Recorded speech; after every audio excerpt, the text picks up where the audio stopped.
Turn around 3 times.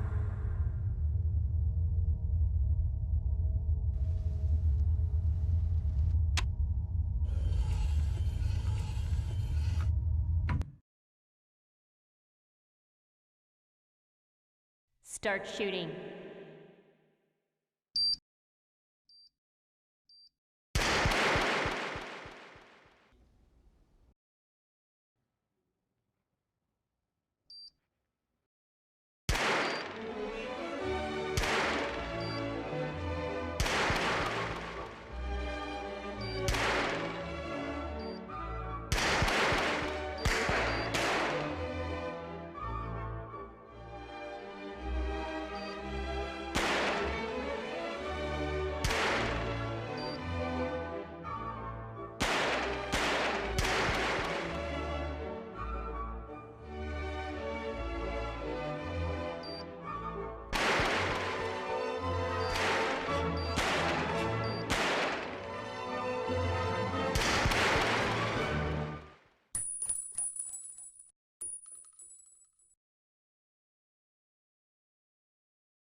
Exclusive black equalizer brightens dark scenes without overexposing bright areas.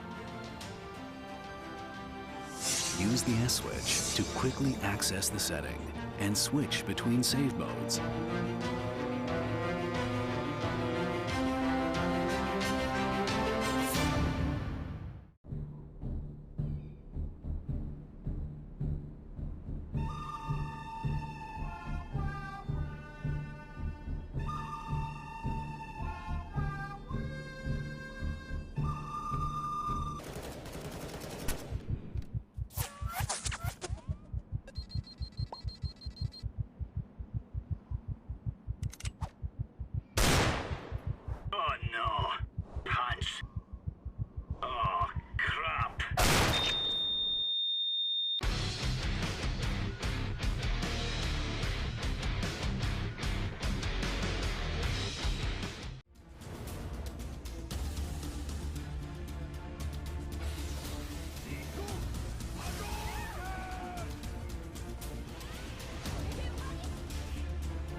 Personalize the way you see everything.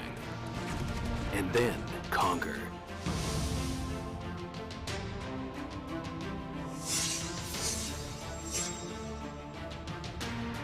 exclusive black equalizer brightens dark scenes without overexposing bright areas.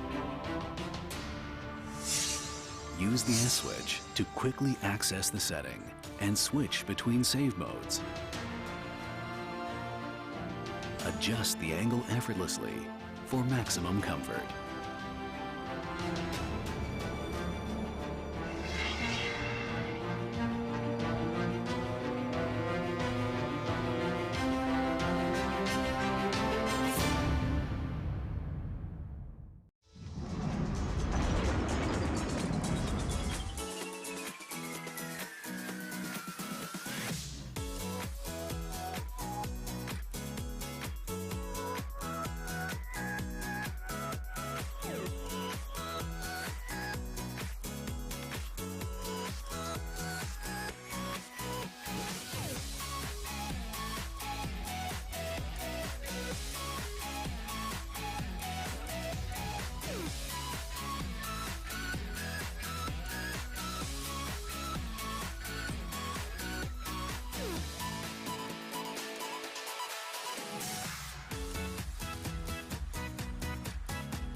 Good evening, everybody, and welcome to the day one of the ESL India Premiership 2017 Fall Edition July session. Now, we've already gone through the entire summer season and we saw some great names come by. We saw the Cambodian Dota 2 team, Team Intelligence Quotient, go back home with the glory and with the prize money, and so did Risky Gaming once again. They came here, they conquered every single team they could lay their hands on, and boom, back again to UAE. And Clash Royale was another such great feature altogether. We saw some great names. In fact, Vivek Akrid, who came in second, is right now. I was speaking to him some time ago. He's a good friend of mine, and he did mention that this time around he's not settling for the second position altogether. So everybody joining us on the Facebook page of ESL India and the YouTube gaming channel of ESL India Premiership, I welcome you all. I'm your host Wagish Godslayer Bhan, and now beginning the first game of the day one here, we have Clash Royale happening between two very interesting personalities. We have Deepak Mehu, the Mehta, and Haseeb Nazir having a showdown against each other. Let's quickly get to know about these two guys.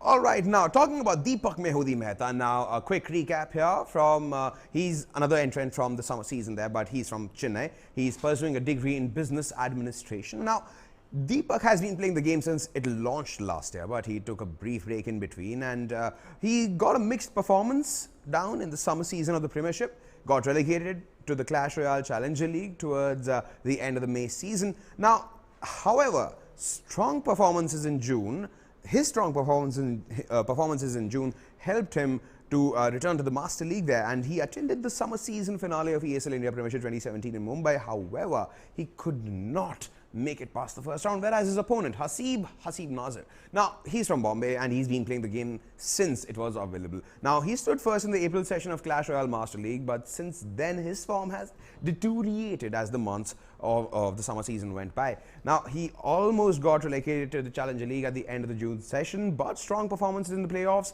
helped him to keep his spot in the Masters League. Now, he attended the summer session. He attended the summer season finale of ESL India Premiership 2017 in Mumbai. However, he too could not make it past the round.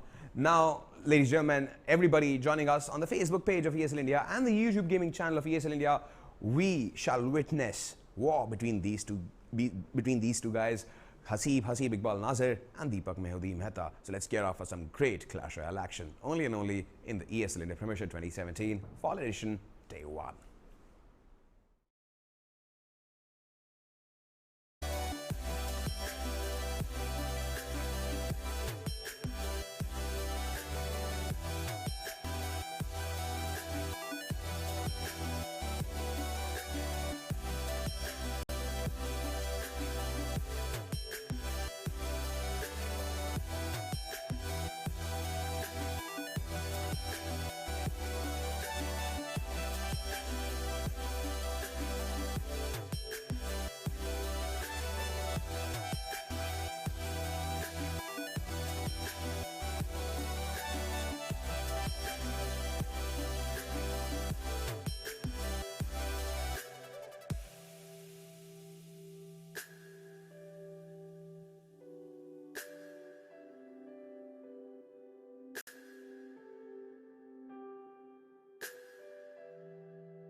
So, ladies and gentlemen, as Vagesh said, welcome to the July session of the ESL India Premiership's fall season. I am Manoj Supergola, and as usual, I'm going to be casting Clash Royale for you guys today. The first game of the match, it's going to be between Haseeb and Mehu, and Mehu just dropped his ram right there on the bridge. Did manage to get a couple of hits off on the tower using his barbarians, and did manage to make contact with the ram, but it's anybody's game. You know, both these players were in the LAN event at Mumbai. And both these players didn't perform as well as one would hope, but again, this is the league and they have a lot of games to play. This is not knockout, so we're going to see some good action coming from them. That bandit is going to make contact with the Electro Wizard. 2 shots and he goes down. Mehu sacrifices a lightning to bring down the HP of the Elixir character from Haseeb. It's fun to watch. Okay, so you guys know, if you're a regular watcher of the stream, you guys know what Haseeb's favorite deck is, and it's something that gives me and my usual co-caster Shaurya a lot of grief. He just uses too much golems. Well, that doesn't seem to be the case anymore, and we see a really good deck coming out from him, a 3 Musketeer Ram deck, which is also one of my favorites, and he seems to be doing very well with it. Like, look at that. One more hit and it would have gone down. Right now it's at 83 HP. Mehudi's P.E.K.K.A that he put down on the right did manage to defend 2 of the Musketeers, but didn't manage to have much impact on the game. Like, time and time again, it's been almost 2 minutes and we see Haseeb having the upper hand in the clashes so far. But now that we are entering the last minute of the game, both of the players are going to get double elixir, and a very nice timing for Haseeb to put down his elixir character. Pretty sure Mehudi is going to lightning it down because he really doesn't have any other choice. He really needs to cut down Haseeb's elixir production right there. But he doesn't seem to want to for some reason. 3 Musketeers coming out from Haseeb, being pushed back with the tornado. I'm not sure I agree with some of the decisions that Mehudi has taken right now, because we see a really powerful push coming out from Haseeb. Ooh, that fireball has done a lot of damage. Are these 2 Musketeers going to go unanswered? No, they are not. We see the Electro Wizard coming down and interrupting them just enough to prevent too much damage to the tower, but yep, there we go. Contact with the tower. It goes down, the Barbarians come out, escorted by a half HP Ice Golem. And we see the P.E.K.K.A on the right go down, but he only managed to hit 1 Musketeer and 3 seconds left. I think we can safely give this one to Haseeb right there.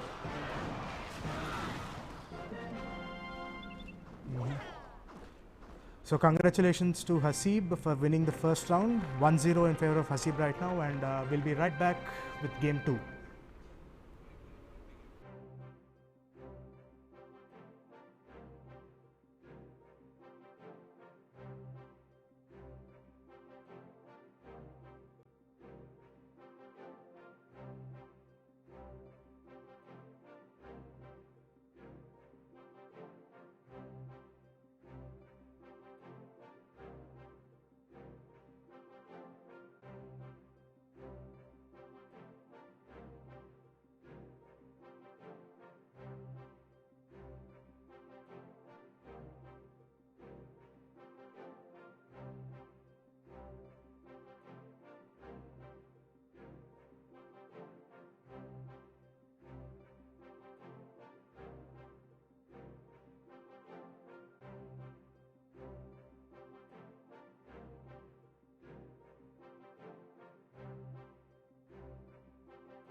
Okay, ladies and gentlemen, welcome back. This is game 2 between Haseeb and Mehudi, the first game of the July session of the ESL India Premiership's fall season. The score, if you haven't been watching, is 1-0 in favor of Haseeb right now. And looks like he's going to play the same deck that he's used in the first game. You know, if it ain't broke, why fix it? Okay, so in case you're wondering why the UI is different, because I am casting a replay, but let me promise you, you and I are both watching this game at the same time. So even I don't know what's going to happen. My production team has been very good and very secretive and hasn't told me what the score is yet. So it's exciting for me too. The first exit coming down from Haseeb has been interrupted with a fireball from Mehudi.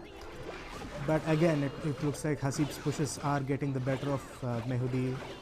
The tower on the right is already down to less than 50% HP. And it looks like this one might just go the same route of the first game. Just look at that. Just over 1 minute into the game and both of Mehudi's towers are less than half HP. One is at 772 and it's a real danger zone right there. Just over a minute 30 left. And we see a goblin barrel going out from Mehudi. Gets answered with a Night Witch and an Elixir Collector, which gets fireball down immediately. So Haseeb is only going to get 3 or 4 Elixir if he's lucky from the Elixir Collector. Again, those devilish pushes right there. That bandit did manage to make contact with the tower, bringing it down ever so slowly. He's just chipping away at Mehudi's stars little by little, little by little. Looks like he's... Oh, an aggressive 3 Musketeers right down there on the bridge. That is a bold strategy. We are in the last minute of the game. And it looks like this... no, it doesn't. The Musketeer does manage to get 3 shots off onto the tower, but it's not enough to bring it down. But, you know, Haseeb has a fireball. He has a ram. Pretty sure that tower is not safe at all. Another fireball coming out from Haseeb takes care of the princess, as well as quite a few of the goblins from the goblin gang. Ooh, dude, Mehudi, what are you doing? I don't know, maybe in my not so professional opinion, Mehudi might just be getting outdrafted here. There's not much he can do to answer everything that Haseeb is throwing at him, and you know, he has an executor. He can throw things much faster. 10 seconds left, 30 HP on the tower. It's going down. There's a certainty. It's not even a possibility. We can safely call this game 2-0 in favor of Haseeb. So congratulations, Haseeb, on taking the second game too. And hopefully it's not going to be a 3-0 score like we've seen in the first session of the summer season. Because, you know, 3-0 games are pretty much boring and we really don't want that to happen. Again, congratulations to Haseeb. The score is 2-0 right now, and we'll be back with game 3 as soon as possible. Stay tuned, guys.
Ladies and gentlemen, boys and girls, gamers all alike, welcome back to the Clash Royale game. The score is right now 2-0 in favor of Mehudi, and looks like he has finally switched out his deck. Like he lost a tower in the last game to Haseeb. Sorry, my bad. It's 2-0 in favor of Haseeb. I just got confused because the names are just upside down right now. Looks like Haseeb has shifted back to his golem deck. Oh, Haseeb, you naughty, naughty person. Mehudi is still sticking to his Tornado, Pekka and Executioner deck. You know, this outcome might be different. Like his Pekka deck is really powerful against the Golem deck. He'll manage to defend very well. It doesn't matter how soon or how late Haseeb releases his golem. As soon as it goes to the other side, it's going to be greeted by a P.E.K.K.A. and it's going to go down. See, look at that. Mehu has his finger ready on the P.E.K.K.A. just to place it down, and there we go. So it looks like Haseeb already knows that it's he's going to go down. He already says, well played. He sees the P.E.K.K.A. and then realizes that there's no way he's going to win this one. Sure, he does have a Night Witch, which does really well against a P.E.K.K.A. if there is a tank in front of it, but we see the Tornado and Executioner combo coming out, and it pretty much just takes care of whatever Haseeb can throw at him.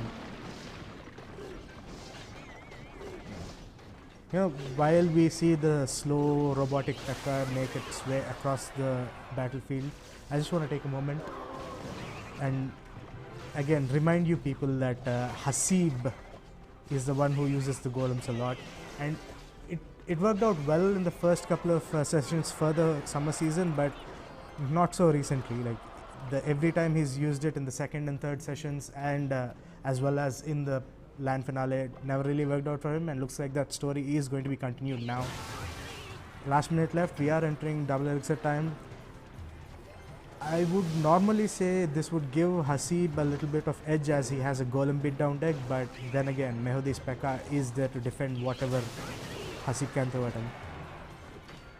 And which is at this moment is not much. That Tornado and Executioner combo just does too much damage.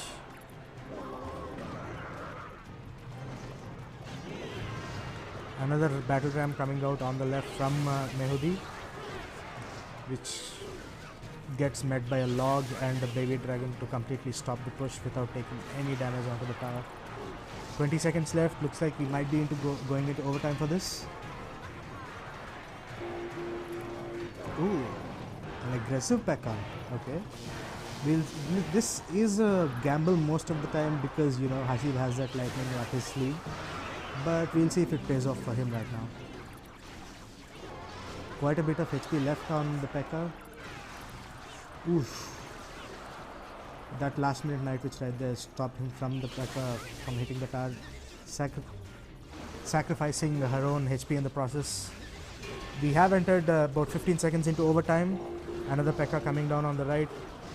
Right now it looks like Mehudi's tower is on the lower side of the HP meter, but I really wouldn't agree with the use of the log there by Haseeb. It's just not enough value. Ooh, untimely Electrovis right there. He's gonna go down, and yeah. You guys know that in overtime the first tower that goes down loses, and two barbarians and a P.E.K.K.A. just hit wailing on the tower is bound to bring it down less than a couple of seconds, which is exactly what happened. So congratulations to Mehudi for getting at least one round on the board. So right now the score is at 2-1 in favor of Haseeb. And before the next match happens, I just want to take a moment and give a shout out to our sponsors. We have Omen by HP, Zoe by BenQ, and HyperX. You guys are the ones that help us here, the production team at Nordwind Gaming, make this ESL India Premiership happen and bring it to you esports fans in India every day at the same time. So having said that, let's see if Haseeb is going to let one more game slip by and give another one to Mehudi, bringing the score to 2-2, or might this be the last Clash Royale game we're going to witness today. So looks like we are ready for the next game, and we'll be jumping right in as soon as possible.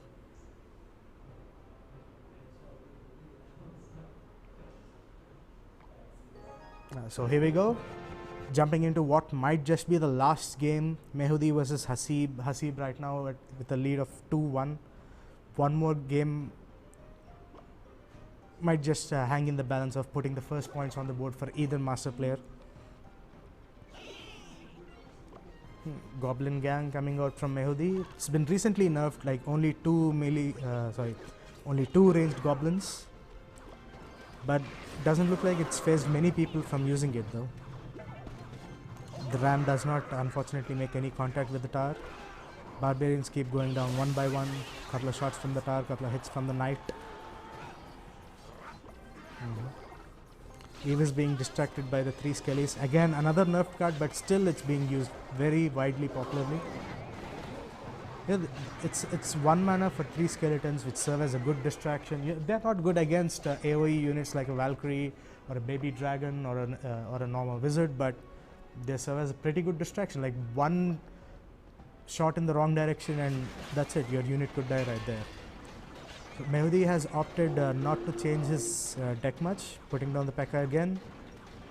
Maybe he's planning to chip down Haseeb's stars with the Ram again and again and again, just like last game, but I'm not sure if it's going to work out this time, especially since Haseeb is using the graveyard poison combo. Value log right there pushes the Ram away, stopping it from doing any damage to the main towers. Sacrificing a tombstone in the process, but it's what it's there for. It's a cheap card. Serves as a distraction to building centered units. It drops out 4 skellies as soon as it dies, just to make sure that whatever kills it dies in the process. Last minute left. This is double elixir time, guys. We might see another combo right there. There we go, graveyard and waiting for the poison. There's the poison. Expertly placed poison by Haseeb right there. Manages to hit both the Electro Viz, the Ram, as well as a couple of goblins from the Goblin Gang. 494 HP left on Mehudi Star and 40 seconds left on the clock. Things aren't looking too bright for Mehudi. And I hate to say it, guys, but looks like Haseeb might take this one with a 3-1 victory. You know what? I don't hate to say it. He really needs this victory, especially after how often he got thrashed with his golem deck. Dude, that poison was value right there. That so much damage, 2 very heavy units, an Executioner, an Electroviz, and the P.E.K.K.A. and the Ram. Like, it effectively stopped them from ever reaching the tower. Poison right there, bringing the tower down to 158 HP, a couple of more hits. He's able to cycle the poison really quick, and he's going to put the poison down, I'm guessing. And there we go, overtime, first tower down wins. And Mehudi Star goes down. Congratulations to Haseeb for his victory of 3-1 over Mehudi. So this is the first match of the ESL India Premiership's fall season July session, and Haseeb takes the win. Congratulations.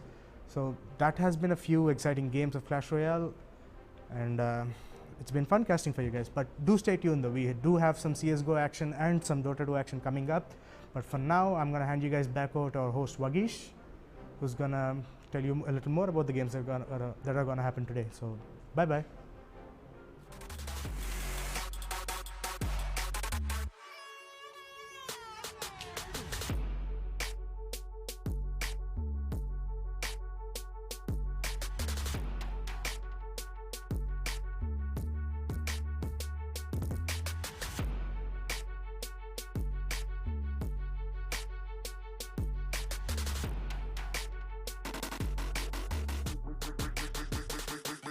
Shake.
Exemplary gameplay by Haseeb Iqbal Nazir, and of course the gallant loser here, Deepak Mehu Mehta. Well played, Haseeb. 3-1 the final scoreline in favor of Haseeb, moves him further with a good set of points there. Now everybody joining us just about now on the Facebook page of ESL India and the YouTube gaming channel of ESL India. This is why I do not like you guys, because 6:30 p.m. is your time when you guys should be logged on to your various social media and check out all the best of action from the ESL India Premiership 2017 now fall season. This is the July session going on, and we just witnessed the first Clash Royale match there. Now moving on, we have some 5v5 frag action happening about between two teams, one from UAE and one from our homeland instead. Now we have a Risky Gaming versus Shooting Monkeys happening in the Counter-Strike Global Offensive game lined up next for you guys. In fact, let me take this opportunity to tell you guys and announce something formally once again. As you guys would have realized, today afternoon we had the first ever screening on the Indian television sets of Indian Counter-Strike Global Offensive. Now this is going to be on D-Sport channel, and if you want to catch it, you can catch us every day at 2:30 p.m. In fact, the match which is supposed to be happening off stream, which is essentially now going to happen on television, is going to be between Brutality and Semperex, and you can catch that match tomorrow at 2:30 p.m. IST with me, Vagish. And of course, joining us will be one great analyst called Aditya Shah, and of course we also have Ranjit Mama Senior Patel in-house to give us any more advice as and when we need it. So all this power-packed action only on D-Sport, guys. Don't forget to check that out. But right now, concentrating on the match at hand here, Risky Gaming and Shooting Monkeys. Let's quickly take a look at both the teams here. All right, now talking about Risky Gaming here, this team, if you guys have been following us throughout the summer season, needs no introduction. I mean, I'm stammering when I even say the word introduction, because this team is absolutely amazing. Some gorgeous CSGO action is what you can expect from them. Now, they hail from UAE and they're a top-seeded team in the region. They won the 2016 edition of ESL India Premiership. They came here just about the beginning of this month when the summer season finale was happening of the ESL India Premiership 2017. They came here and they just conquered, man. They're just too good. They're just too good. And now they were only beaten in one map there in the June month, and they were placed third. However, that did not break their confidence, because they are the summer season finale champions, and they are again making a comeback in the Masters League. Now their opposition, Shooting Monkeys. Now they are from Mumbai. They're a renegade team and a rising team in the Indian CSGO team, and they hold a lot of promise. Now they entered the CSGO Master League after stellar performances in the Summer Season Starter Cup and Challenger League, and they attended the summer season LAN finale, but were unfortunately knocked out by erstwhile Dead Dream in the lower bracket of the CSGO tournament. Now, they recently added Raju Pokarev Jitu to their roster. His presence and experience, I'm pretty sure personally, will help the team to drastically enhance their performance. Now, unfortunately, their player Swapnil Markelon Mahajan has left and joined the roster of Team Semperex. Now, this brings us to that point in the ESL India Premiership 2017 Fall Edition where we are left to wonder, will Risky Gaming, I'll repeat, will Risky Gaming succumb? I mean, I don't even know whether this is a question, because everybody from this Indian subcontinent, our country, India, loves that team. But Shooting Monkeys, on the other hand, may have some aces up their sleeve.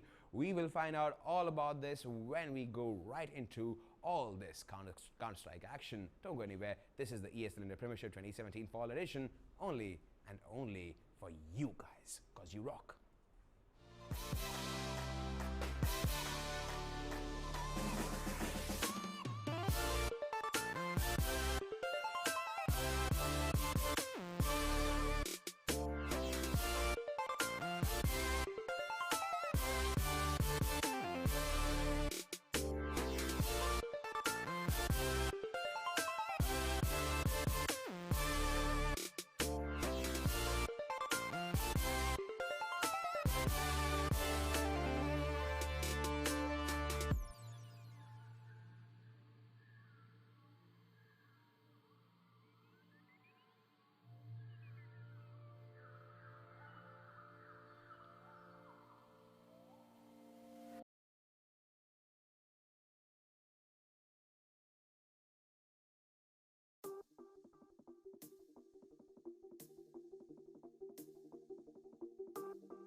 All right, ladies and gentlemen, welcome to day 2 of the ESL India Premiership Masters fall season. And we have an interesting game here today. We're going to be seeing Risky Gaming, the champions of the past 2 ESL India Premiership LAN events. And they're going to be facing up against Shooting Monkeys. Now, here's the interesting story here.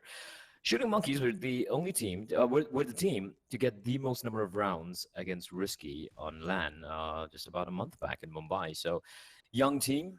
A lot of potential. A little bit of changes in the lineup, though. We have Spy, we have Spyro, we have AK Cerebro, we got Revolt, and Poker F, and they're going to be facing off against none other than Risky. Breaker, Caribob, Harvey, or Havoc, as we more popularly know him, Kit Kat, and Nami. This Cobblestone.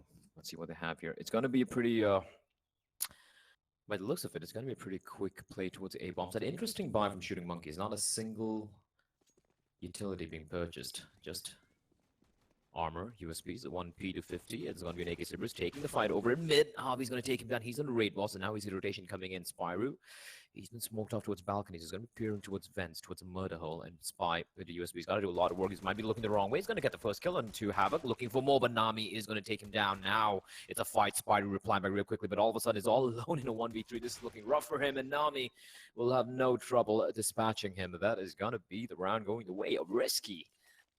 The boys, are we surprised? No, we're not. I'm not. Shooting Monkeys playing a very default setup. They're not taking the fight without anyone to trade. That's very risky, especially considering that Risky was just gathering up together and playing, just trying to use a numbers advantage. But let's see here now. Shooting Monkeys. They've gone for the 4 spy.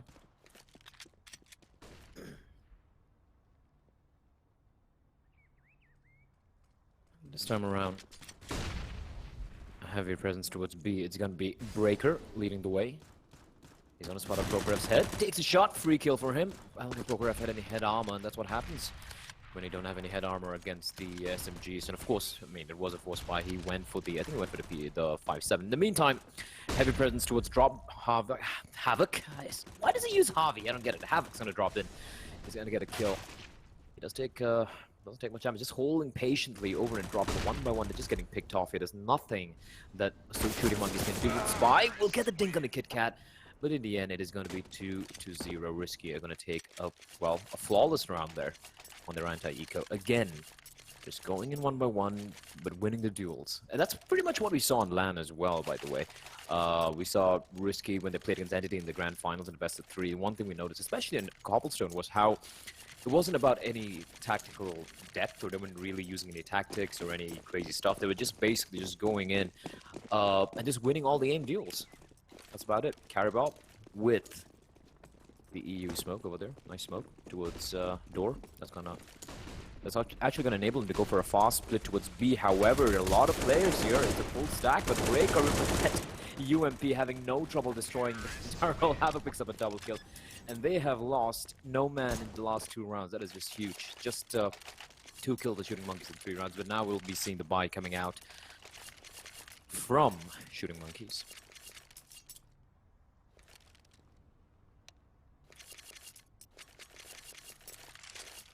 Oh no, we do have a tech pause getting called. I think one player getting dropped out. I'm actually very surprised over the fact that they removed Forsaken, or I think it left the team. I'm not sure what really went down. But Forsaken, in my books, has been the most promising player in this team. And one reason I like this team is because it consists of a lot of newer players who have a little bit of a different approach to the game compared to most of the more established Indian teams, which to me and to quite a lot of other observers of the Indian scene was very exciting for us. It was pretty cool.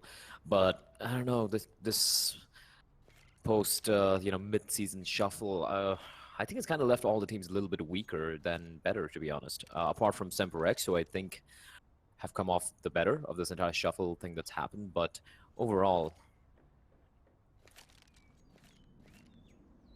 I'm just I'm not that happy, or rather, I'm not just that convinced by some of these the roster changes that we've seen so far. The biggest one of all being Sai, who has temporarily taken a sabbatical for about a couple of months because he has a carpal tunnel syndrome, CTS, which, if not treated well, can permanently destroy your entire his career. So he's taking a break for a while. But picked up Ritz, who's going to be playing in the he's going to be playing for the team. And we do have, okay, Pokeref's back, still, but another player just dropping out. I think it was Spyro who dropped out, should be back real quickly.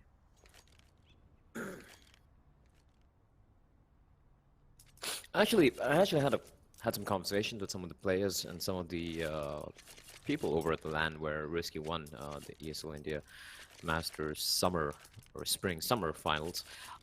One thing which struck me was many people seemed to feel that Risky were actually, they were playing at they're playing with better strats, or playing with more, more like a team, etc., etc. But to be very honest, though, it wasn't anything else apart from just individual skill. They just had better individual skills than any of the Indian teams who played that day.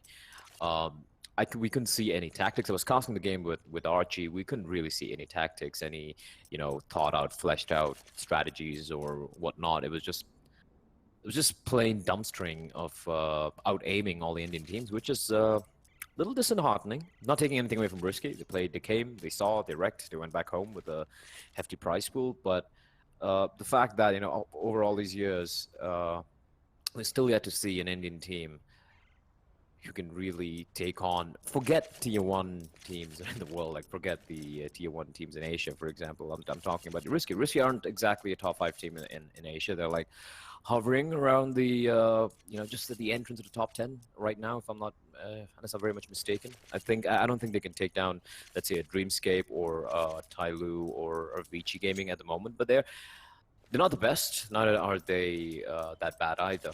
And when Risky are completely, utterly just decimating this, the supposed best Indian teams, it just gets me thinking, right? You're like, okay, well, where the hell are we going to go from here? This is just rough, basically. But we shall be hopefully resuming with the game. Spyro, Nick Cerebro, Revolt, and Pokeref all back in the server, just waiting for the timeout to... And oh no! Looks like everyone's taking turns disconnecting. That is pretty horrendous. I was hoping for a quick game, but they're back again. Hopefully they shouldn't have any more disconnections taking place.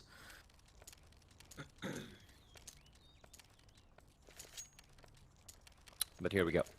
Game will be resuming. We do have the buy coming in. No ops though, unless Cerebro decides to go for the glass cannon. He seems to be contemplating it, by the way. He's like, do I go for the glass cannon or not? Or has he timed out? Or has he timed out?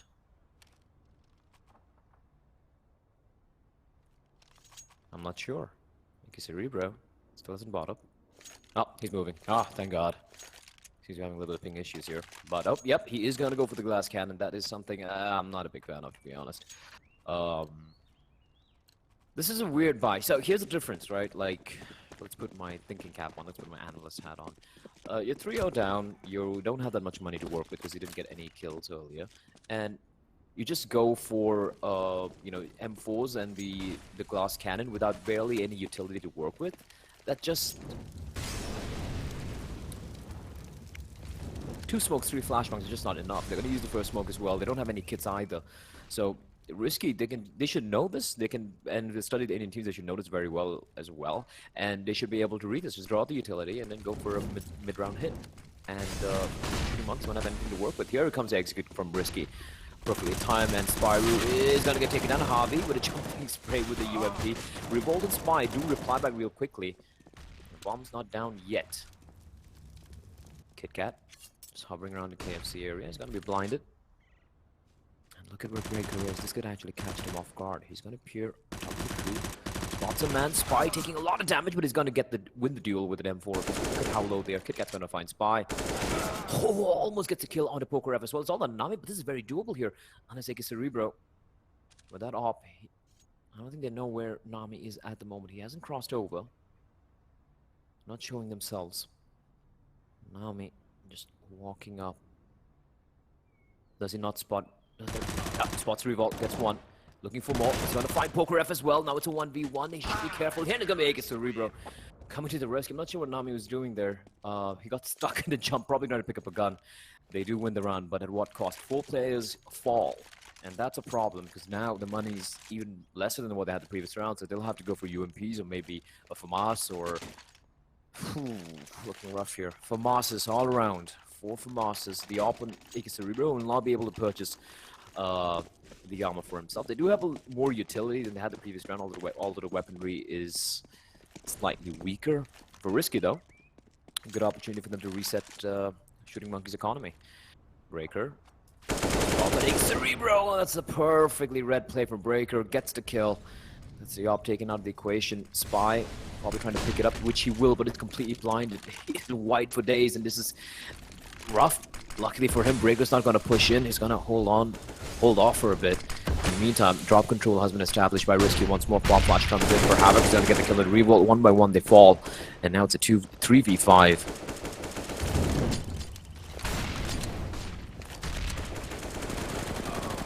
Spyro does reply back. Need to get more here. And Risky. A little bit of Risky plays. Nami doesn't really have to go for this. They have an advantage, but he's still gonna peek out. Gets Spyro. Now it's a 2v4. You can see Spy picking up that op from AK Cerebro, making his way towards B to bolster the B-bomb side defense. But Risky reading this perfectly. The second they got to pick over at B, they knew the rotation would come in. And here they come clearing out all the angles. Kit Kat and Breaker. They're gonna flash themselves a bit, but that's okay. They have control of the side. The bomb is now making its way towards A, and this round is once again pretty much done and dusted. Risky are going to make it 4-1 because I think Spy and Pokeref are going to go for the save here.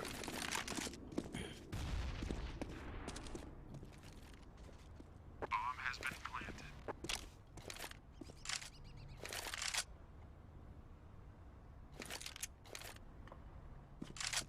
Yep, just trying to hold on to the guns here. And Risky don't really need to go for the hunt at this moment.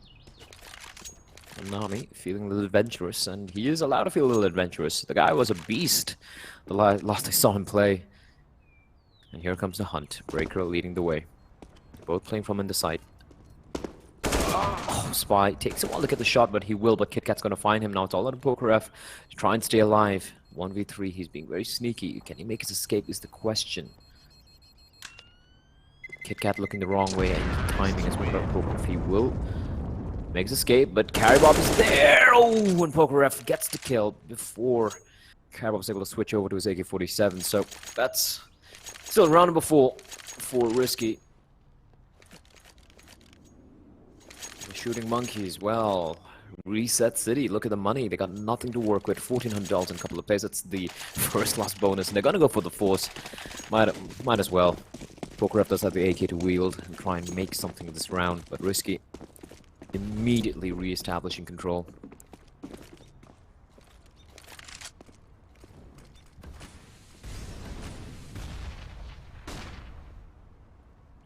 Spy with the CZ. Got a smoke as well in hand, just waiting patiently. Risky, they're taking it slow. Slow and steady. Not taking any chances here. They are giving Shooting Monkeys a little bit of respect. As AK Cerebro is gonna get a kill onto Carrybob.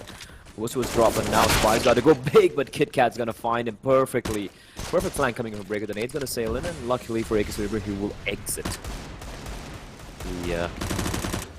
the balcony area. Many people have different names for that, but what are they gonna do here? Ooh. Okay then, counter boost, Breaker. Wow! Pokeref just turns around, gets the kill, and all of a sudden, man advantage for Shooting Monkeys, although they don't have the weaponry. 2 AKs now, though. Are they going to save, though, as Havoc is going to get the first kill. Taking the fight. Pokeref peeks around the corner, gets the kill. That's all an AK Cerebro here. There's nothing he can do. He will pick up the AK-47 and would be looking to hold on to this gun. So Shooting Monkeys will be again decimated. Man advantage, but lack of weaponry, and the fact that they were kind of funneled through the balcony area and towards the door. So we're working on AK Cerebro is gonna get hunted down. Nami will spawn him up, misses the shot. AK taking the fight here, but Nami is gonna land the headshot with the P250, and no gun save for Shooting Monkeys, and it's gonna be another eco coming out. It was a full spy the previous round. Now it's gonna be a full eco coming out, and things, well, kind of expected, to be very honest, but I'm a little surprised to see Shooting Monkeys aren't, well, haven't seen much apart from that one gun round, so let's see what they have in store for us here. Pokeref going for the CZ and armor. He did have a little bit of money in the bank, so he will be able to go for he'll be able to buy up with the rest of his team the next round, so that's okay.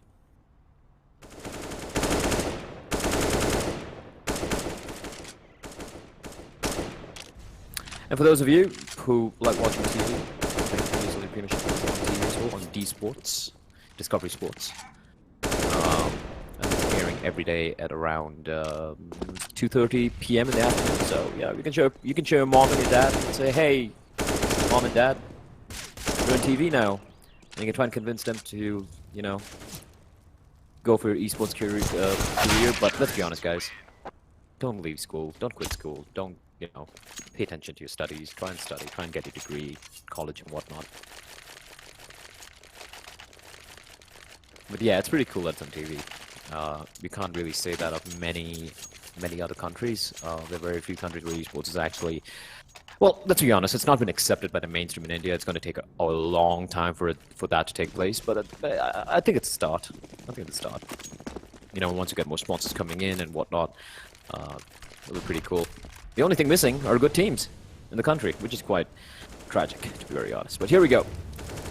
6-1 for Rishi. It is cobblestone, but then again, it's no longer, you know, the old cobblestone where you can get 12 rounds at the T side. Now it's much more balanced. Teams actually win more rounds at the CT side nowadays, about 60% of the rounds. So, Shooting Monkeys, they have a lot of work to do here. PokerF once again.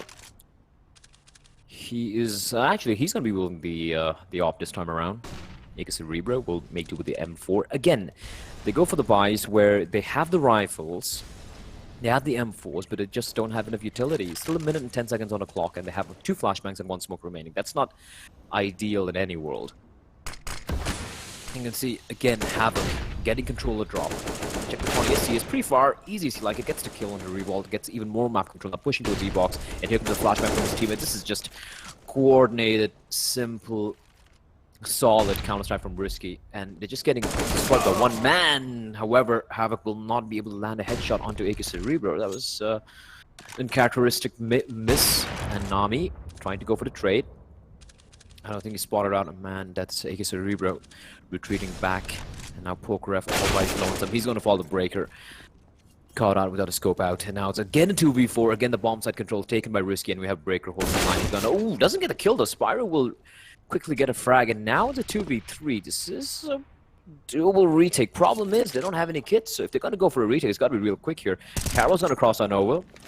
Even Risky didn't have a single smoke, but Spyro not able to catch them before they went for the cross. And now with the 2v3 bomb down, no kits, just one flashbang in the hands of AK Cerebro, and he's paranoid. He's paranoid. Might be someone still lurking around drop, because they have no idea. All the 3 players of Risky are over in A, and that is gonna be the round. Once more going the way of Risky, 7-1.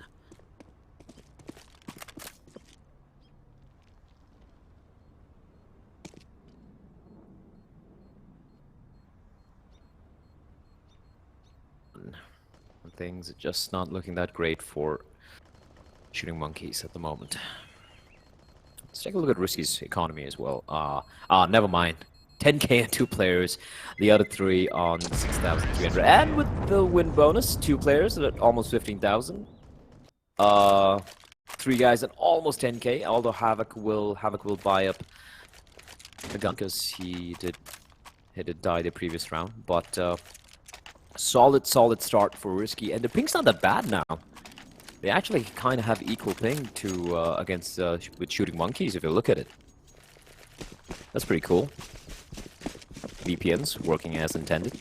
But when 2 players are on $14,000, Parabob's on 9k almost, another 2 are on an average of $5,000, that means that it's been a very, very one-sided affair. Now, Risky mixing it up, they're going for a fast play towards drop. KitKat kind of blinded, but he's going to check the corner, he's going to find the turns. Oh, Spyro, what a shot! Turns around, flashback immediately, he's looking for more, but he is kind of low. The Molotov's going to push him out, though. Oh, maybe not, the Molotov kind of failed. Spy's going to get to kill the breaker. It's all down now to Nami. 1v2. Nate's going to sail in. He won't take much damage though. Bomb dropped. And now all Shooting Monkeys have to do is don't show themselves. Nami has no clue where Revolt is. He has an inkling there was a guy towards drop, but that's about it. Nami, using up the loss of his utility. He's going for a double scope as well. It's Risky. Spit to the bomb, spots out. Oh, what a shot, Nami! That's disgusting. He gets the kill. Now it's a 1v1 Spy. He's got 2 kills already. Nami using the op to cover the sound, and the no-scope comes in, no problem for Mr. Nami. He gets the bomb down as well, with a little bit of extra bonus money. I don't think he got it done in the end there, but heartbreaking for Shooting Monkeys. But Nami, I mean, he played that to perfection. There's no other word for it. Disgusting shots coming out from him. 8-1 for Risky. And Shooting Monkeys, they might just go for pistols and armor, perhaps. There's a max plus bonus. There we go. Pistols and armor being purchased. But Nami just dicking everyone with a big green gun of his at the moment. And Risky just gonna go for the same thing again. Spyro's waiting, is completely blinded, and it's a complete slaughter in the B bomb side. Kit Kat and Havoc find 2 quick kills. Revolt through the smoke, wrapping up a couple of bullets, but he should be careful. AKs can be quite dangerous here. Carol's gonna get the kill. It is kind of sneak around, it's kind of throw around, but no kills going their way. Do a little bit of damage, however.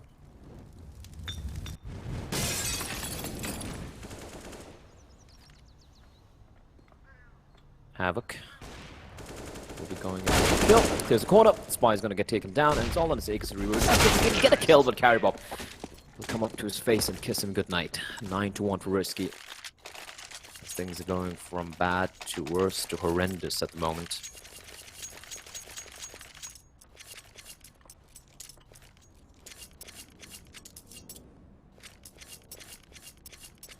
Two ops. Now, dual op setup.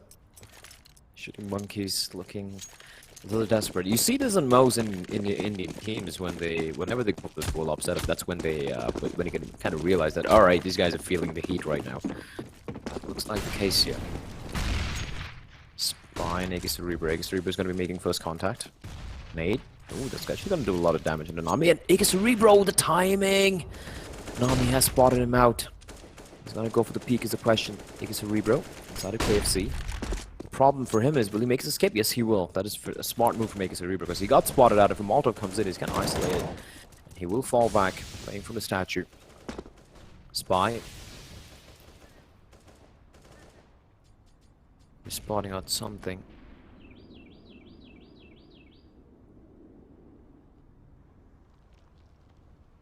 That is nothing to be spotted out because action is taking place over at B. Where once again, it's gonna be Caribou, Breaker, oh! Okay, that's the first mistake I've seen from Risky so far. Oh, Breaker. Despite that little kerfuffle, they will drop, make their presence felt towards drop once again. Harvey leading the way, Mr. Havoc. The best Indian player, as I like to call him.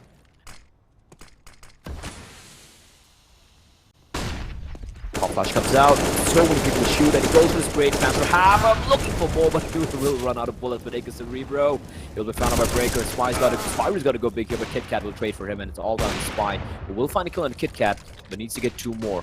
The bomb is yet to get planted, but Carry Bob just waiting for him, reading him perfectly. Gets a kill on the drop, and that is going to be round number 10 for Risky. Shooting Monkeys, they are getting no space to breathe. Risky are just asphyxiating them. I like that word, asphyxiate. But this is not good. This is not good if you're a Shooting Monkeys fan or a player. They're gonna go for the forcey buy. Aegis Cerebro Revolt with 2 UMPs. That's a little curious. I thought they had a little bit more money. No, they aren't. My bad. There was a little bit of a bug there. 2 umps, 3 umps rather. 1 M4 on Spyro and Poker F with the FAMAS. What can they do? Right now they're playing very reactive. They have 5 players at B. They're just gambling everything on B right now. Which could be the right call. Because Risky have just been barreling out towards B multiple times now.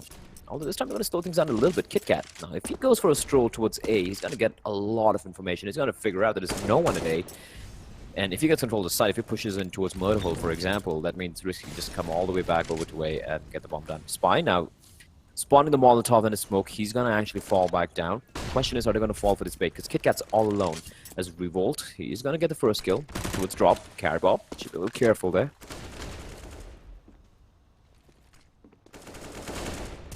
Shooting Monkeys. Oh, Revolt. Oh, so lucky to be alive there. Caribou completely whiffing. Pretty much a free kill. As we see Risky now slowly falling back towards A. It's kind of funny though, right? Like I mentioned earlier, like Shooting Monkeys, they were the only team. I mean, they got the most rounds against Risky on LAN than any other team. They played better against Risky than Entity or Brutality or all those other teams, or Day to Dream, or all these guys. Nami gonna open things up. He's gonna get the kill onto AK Cerebro over the A bomb side. You see rotation coming in already, and Spy completely blinded. What a perfect flashbang! KitKat's gonna get the kill, and now Nami's holding the line. The bomb is gonna get planted as well for Nami. 5v2 to 3v2. They can't afford to lose this round. No, Nami, he misses a shot. Here's around the corner, finds Spyro. It's all about a Revolt. How do you lose a round like this? Revolt's on 19 points of health. 5v2. Oh my word, Shooting Monkeys. Revolt is on a triple kill. He needs to get the ace to win this for his team. He's gonna come out above. He should get this kill. No, he won't. KitKat's gonna take him down, and that is gonna be risky with round number 11. Oh boy. 5v2, guys. 5 versus 2. You don't lose rounds like that, but Nami and KitKat, they have no chill. They completely dissected that A bomb side defense. It was 5v2 for crying out loud.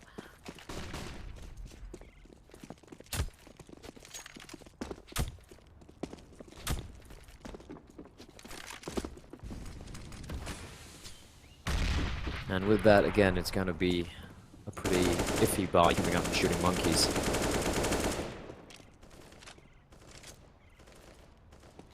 Oh boy.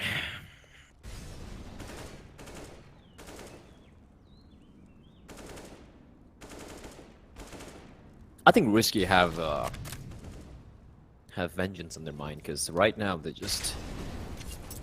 toying with Shooting Monkeys. And okay, to be honest, Shooting Monkeys have had like 2 new roster changes, so kind of forgiven to a certain degree. Revolt, those flashes will not work, especially when there's so much of a sound cue being given. Havoc finds a kill. Oh, turns around, but the pop-up is perfect. They're just playing this so well.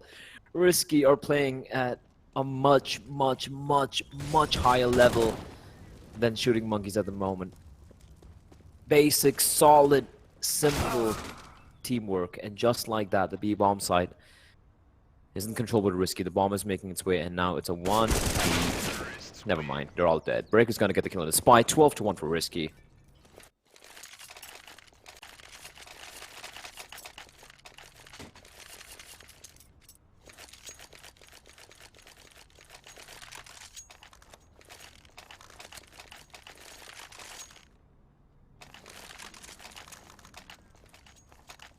Let's be honest though, I'm just taking a look at the chat and you guys are like Shooting Monkeys letting the country down and all that. That's, in my humble, honest opinion, that's bullshit.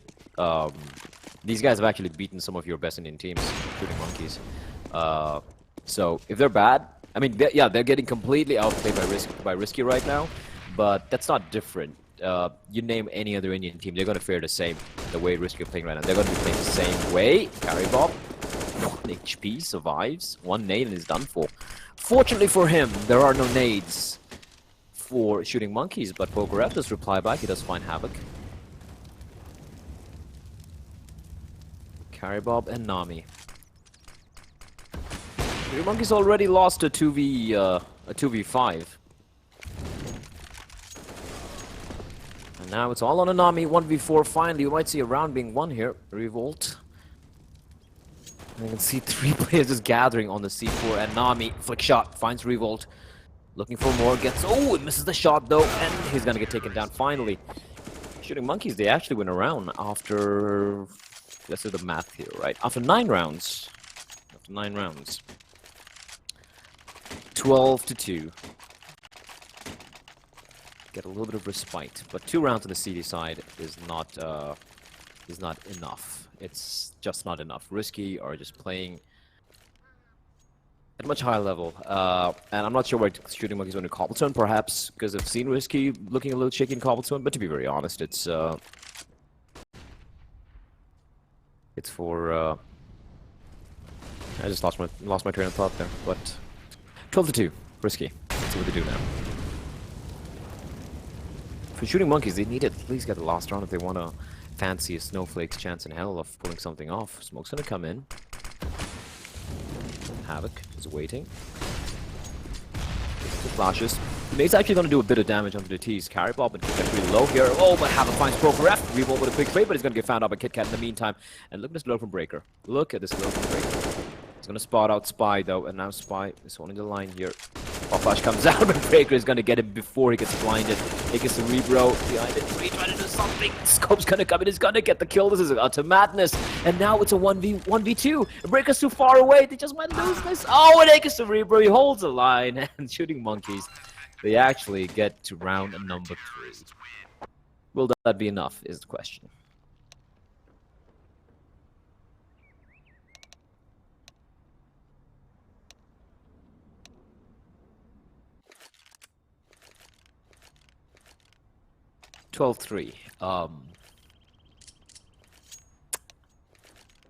Like I said, once upon a time, Cobble was a pretty T-sided map. Very T-sided map. But over a year, it's evolved a lot. It's much more C-sided now. Teams have actually figured out how to play the C-side much better. But that is, again, speaking internationally. It's still, I think, quite unevolved right now in India.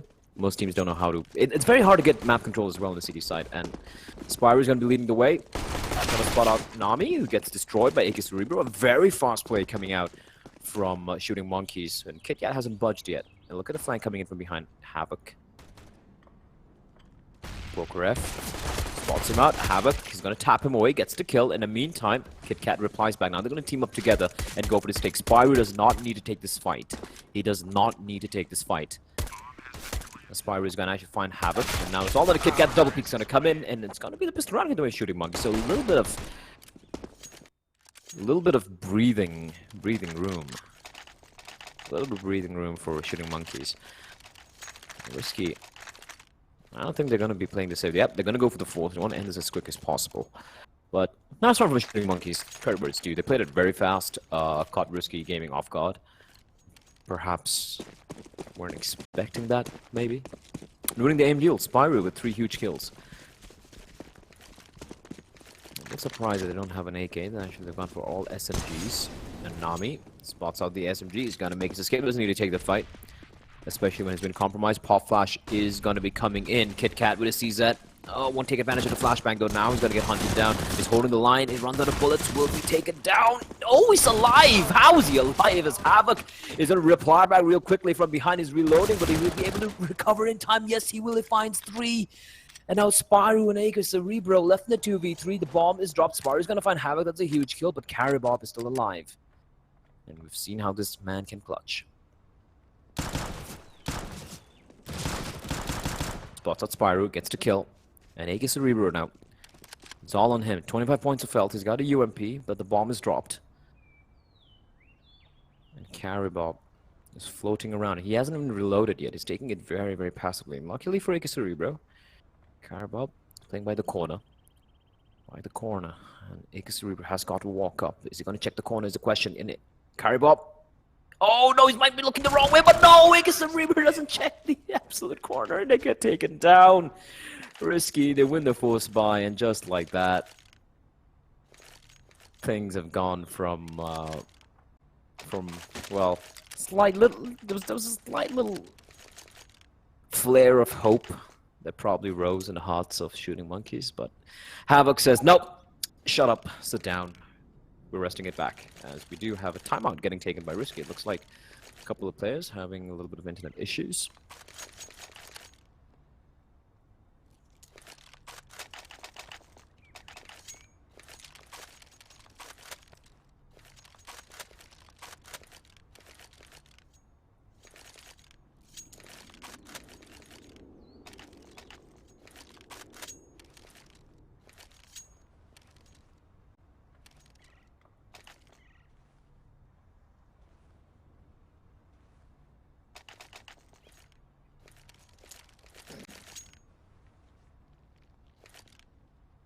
So, I think we're waiting for...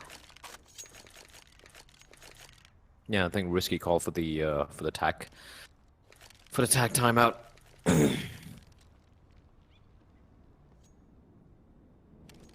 Yeah, but right now Shooting Monkeys, I mean, they have a lot of work to do. They're gone for the force buy.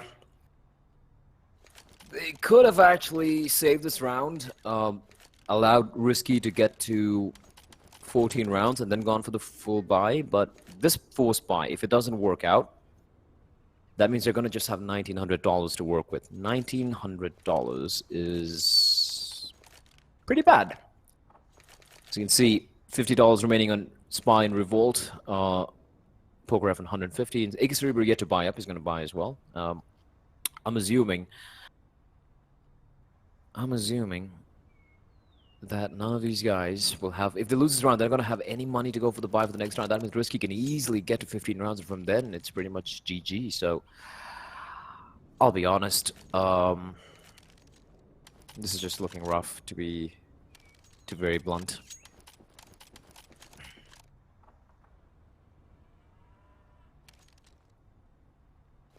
Here we go though, the game is gonna resume.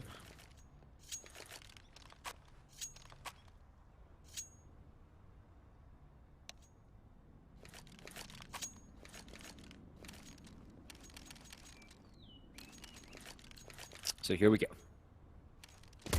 Do Shooting Monkeys stand a chance? Aegis Cerebro's gone for the AK with no head armor. Fucking 4 UMPs and an M4. That's a pretty risky buy.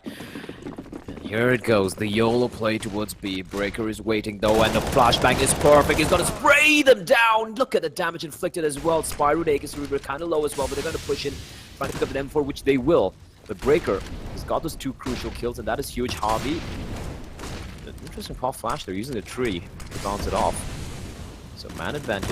Oh, Havoc just appears on top, and that's what happens even if it's kind of long distance when you don't have any head armor against the UMP. Havoc going for more. The duel not that well thought out, to be honest, over there, but he will be found out. Spy immediately aim punch, 1 HP. He will fall, but not before it does a bit of damage to Carry Bob. But now Spyro 3 HP, bomb down. And, oh boy. Not looking good. He has an inkling that KitKat's there, but KitKat hasn't budged yet. He hasn't budged. Ooh, head gets water on Spyro. What a shot from him. He goes to the spray, but Carry Bob. He's gonna come out on top. He's not gonna miss those. And that is gonna be 14-4 for Risky. Shooting Monkeys, because they went for the force, means they have nothing. They have nothing to work with.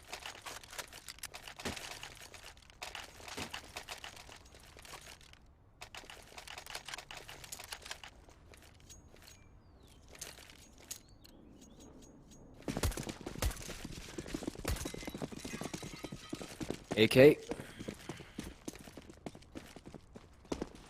being purchased by Poker F.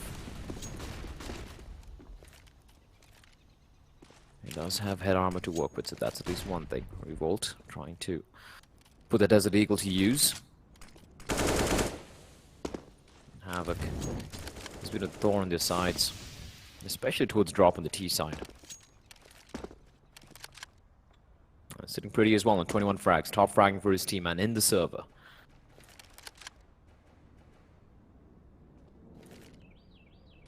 Let's see what 3 Tech 9s and the Deagle can do, however. As Shooting Monkeys trying to get control of drop. They're going to run through their own things. A little bit of damage, quite not that much. Carry Bob should be careful. We'll be reloading. Spy, rattling up a couple of bullets in the meantime. His presence being felt towards B. Havoc still playing with that UMP. He wants to take these fights. And a nice flashbang from his teammates. Double flash. They're just so blind for days. Shooting Monkeys are more like blinded monkeys. Just jumping around. And Havoc with the spray. He's almost takes them both down. Spyro dancing on 2 HP with the Tech 9. He's going to fall. It's all down to Mr. Pokerev in a 1v3. And KitKat's going to sneak in from behind and assassinates him. That's going to be round number 15 for Risky. Map and match point for the Emirati team.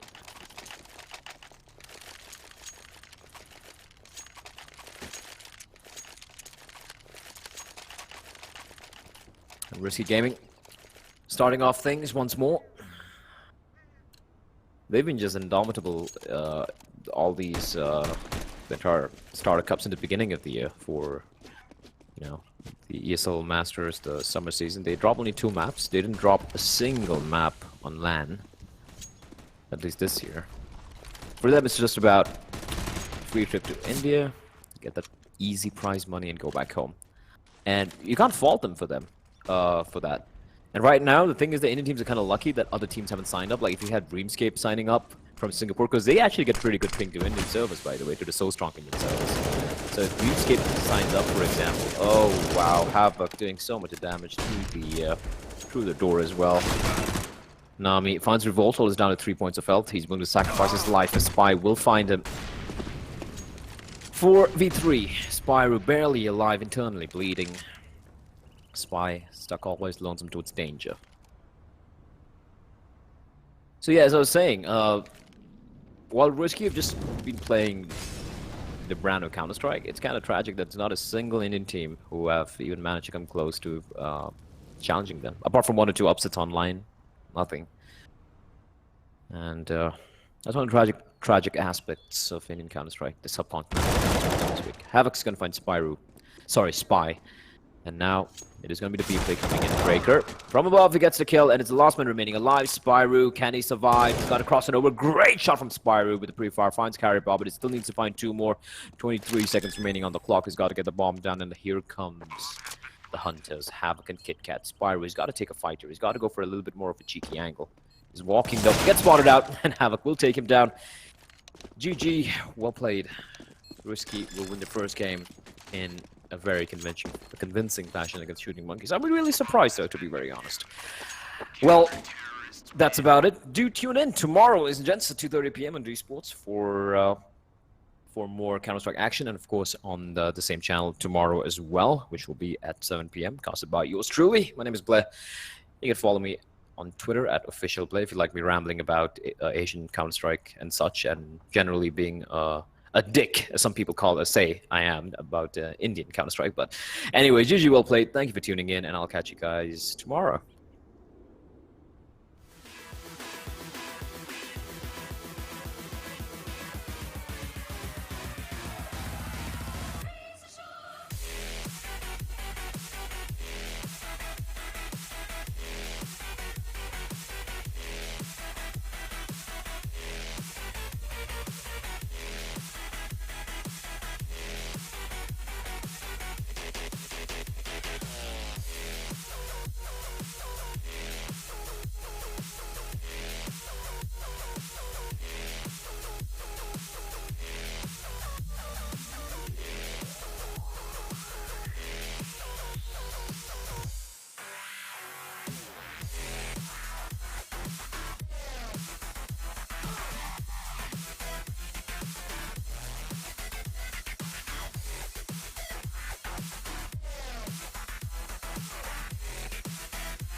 Well, it certainly seems that the Risky Gaming behemoth, or rather, in this case, the behemoth called Risky Gaming, is turning out to be practically the same way they were in the summer season. They come here. If you guys had checked out that broadcast, that telecast today on D-Sport, me and Adi, I mentioned it specifically. It's as if like it's a business trip for Risky Gaming. They decimate every single team they can lay their hands on. They make a business trip to India. They come here, they win the Premiership, and then they go back.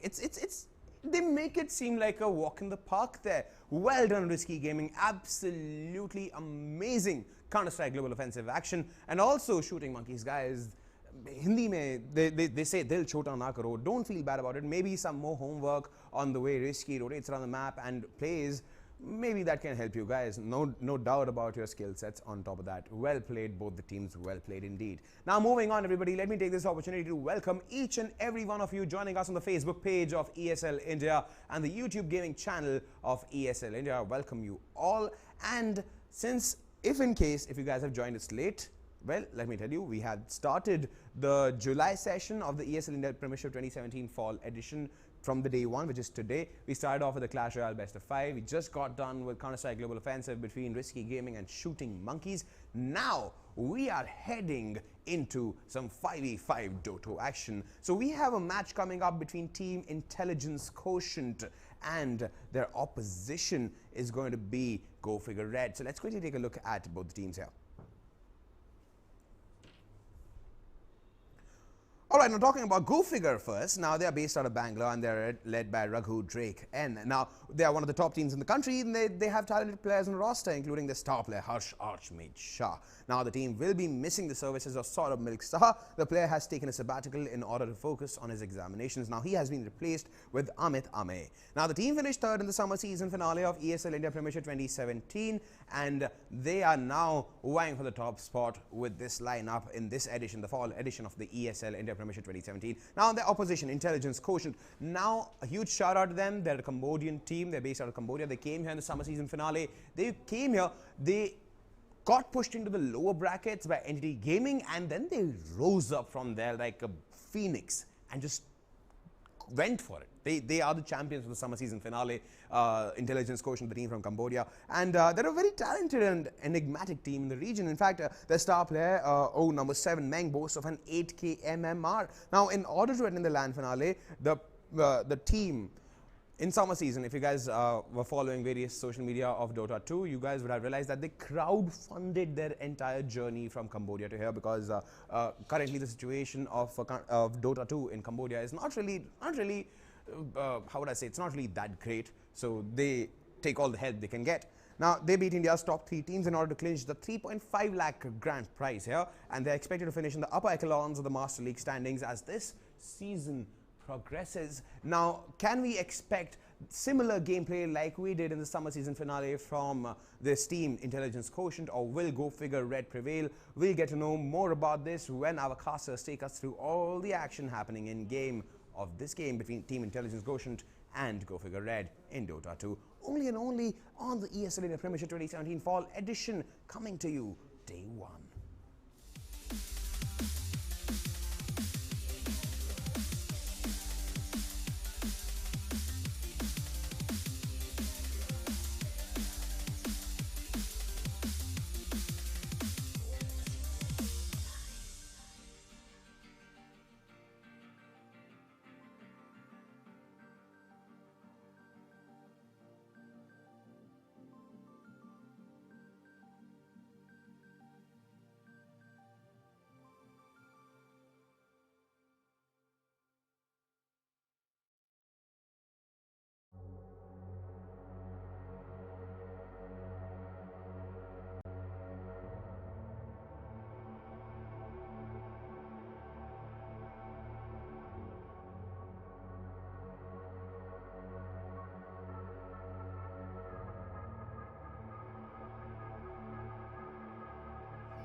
Make the ground shake.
won't back down. One thing playing on our minds. Long wait, but we won't give up now. You crave the love I gave, and we'll do it again. A cold night getting warmer now. The ground shakes as our love gets loud. We are the champions of the night. We are the champions of the night. Yeah. We are the fighting tide, the ones that burn so bright. We are the champions of the night.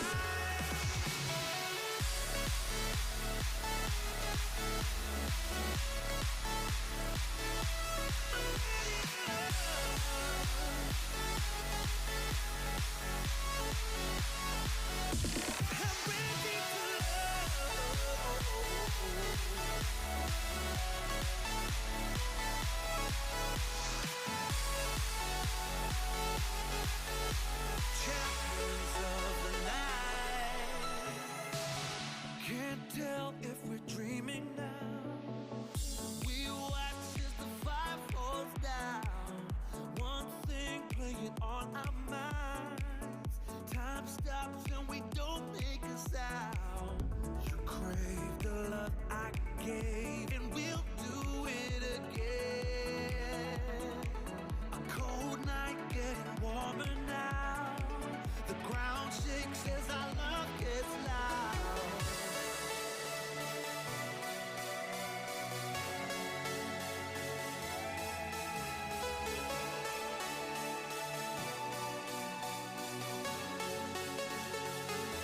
I'm ready to love.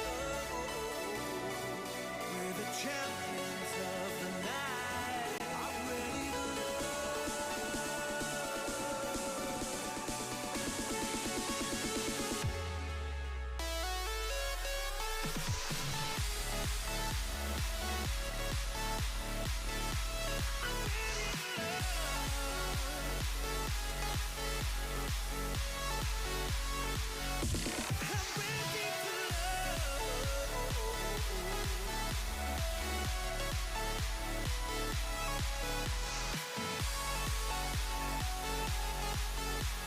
champions of the night.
Vivek, and today we've got IQ all the way from Cambodia, the defending champions of the summer phase, facing off versus Team Go Figure, the only team other than Entity Esports who managed to take a game off them.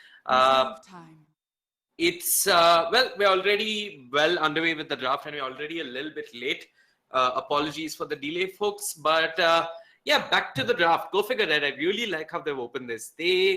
I hope that it's occurred to them that the last time that they managed to win versus IQ, a lot of it had to do with the huge team fight they had working for them. They had Dux here coming out from Snacks, if I'm not mistaken, along with the Invoker and which was that third hero? Invoker, Dux here, and Twin-Headed Dragon. Yeah, these were the three, and those continuous vacuums into ice paths and Invoker pressing buttons. Well, that was pretty much what let Go Figure win the game versus IQ the last time these two teams met.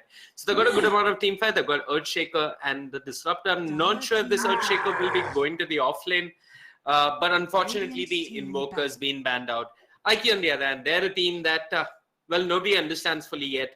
It was revealed that it was their master plan all along to bait Entity by losing and going down to the lower bracket, and yeah, they pulled out a couple of strange picks. They had a safe lane Mirana that didn't go all out magic damage.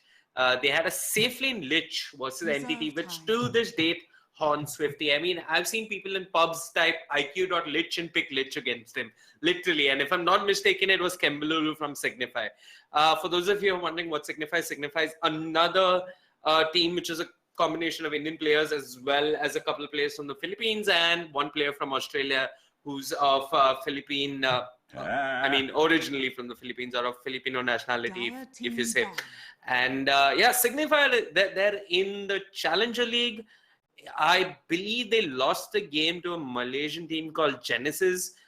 So now we have teams from Malaysia, from Cambodia, and players from the Philippines and Australia playing in the ESL India Premiership. It's truly an international affair, and heck, we've even come on TV earlier on today. So all in all, things looking rather rosy in Indian esports. Other than the fact that I play off a shitty laptop, everything is going pretty good for everyone. But he's seeing an Underlord ban. Now, this is something that I remember the analysts talking about in Epicenter, and even the more recently concluded tournament, with name of which I can't remember. But apparently, Underlord is a hugely favored pick in the SEA region, and it looks like Go Figure they've been scrimming with some team from SEA, because RRQ as well as Execration, both of them really like to pick up the Underlord. I'm also curious why the Underlord banned. I mean, beyond the obvious fact that it's something that's trending in the SEA meta, does it in some manner, in some form hampered Go Figure Red's draft? And that's not yet clear at the moment. For now, all the draft speaks of is good team fight. The Earthshaker, Disruptor, and now you got the Darks here. So yeah, Go Figure Red. They're hoping they can win team fights and go on to win objectives from there. In forms of cores that can hit buildings, they haven't got anything just yet. Archmage does play the Templar Assassin a fair bit. And there is a Lina pickup coming out from IQ. So you could have a Archmage on the TA in the mid lane, but Go Figure that they're going to hold on to the last bit of their picks until they commit to a core just yet. So they picked up the offlaner, they picked up their two supports. Disruptor good to Zona, the offlaner. You got an Earthshaker who's going to be roaming around trying to have some impact with Fishers, hopefully. This is also Go Figure playing with a stand-in. So for those of you who've been living under a rock and are a little clueless as to what is the scene with the shuffles going on in Indian Dota, Go Figure that they've let go of Milky or Deliverance, as some of you might know him, because well, he's got exams that he's got to study. So he's off studying while he was supposed to be replaced by a player of the name Ame or Amy. I don't know how you say it. It's Amy. But Amy isn't playing this game, and stand-in in the form of Revolt has taken his place. Now, I'm not entirely sure who's going to be playing what position. Go Figure that they do like to switch things up every now and then. Deliverance is playing the core for them at the LAN, the ESL India Premiership summer phase at the LAN, and Rampage was playing the 4 position. The drafting also keeps switching within Go Figure. I've seen Rampage draft, I've seen Snacks draft, and I've even seen Deliverance draft. Now it looks like Rampage is the one who's taken up the drafting, and I presume he might be playing in the 1 position once more, because I'm not entirely sure what position Revolt will be playing in. Ami, their replacement was supposed to be their core, but I'm not sure if Revolt is going to be standing in as a core for them. Intelligence Quotient, on the other hand, they picked up an Omni Knight. I presume this is an off-lane Omni Knight. Yeah, I was trying to avoid this for as long as possible because all the teams that played against Intelligence Quotient and the drafters included couldn't make out head or tail of the drafting. Who the hell runs a safe lane Lich in 2017 in any region? No one does. But they do it, and they picked up an odd draft to start off with. I mean, they've given emphasis to the Lina. They've banned out 2 heroes in the mid lane. So that kind of tells me that they want to run Lina in the mid lane. And yeah, the last one is going to be a Shadow Fiend. So go figure that they picked up the Vengeful Spirit. And this is going to, this is going to result in the Shadow Fiend being banned out as a response from IQ. I mean, a core Venge with the Shadow Fiend in the mid lane makes sense. A lot of pure DPS coming out from both those cores together. But my guess is Go Figure are going to round up the draft with something like the Templar Assassin, who should be fine with Selena in the mid lane. You can always make sure that you have Refraction to tank up most of the damage coming out from the LSA and the Dragon Slave. But then you run this problem. What if IQ just put Venomancer in the mid lane? They are a team that's known to be crafty with their drafts. And a Venomancer going to the mid lane with Poison Sting, Poison Nova, all forms of poison, the Venomous Gale included, could make life really difficult for the TA. I don't think Go Figure Red have thought this through. And we could see a min Venomancer coming out from Intelligence Quotient. And if that is the case, it's going to be a horrible time for the TA in the mid lane. This is something Aggressive 5 have done in the past. I do remember them picking up the Venomancer and sending it to the mid lane just to make life difficult for a Templar Assassin. And it looks like Intelligence Quotient, well, they just set up the bait perfectly for Go Figure here, and they've fallen into that trap. However, I could be absolutely wrong, and Intelligence Quotient could run this entire lineup differently. Well, they're closing the draft with a Lifestealer. I like that pickup because that Rage is going to be very useful versus the Earthshaker, the Disrupt, and the Darkseer. So there's no lockdown that goes through spell immunity coming out from Go Figure Red.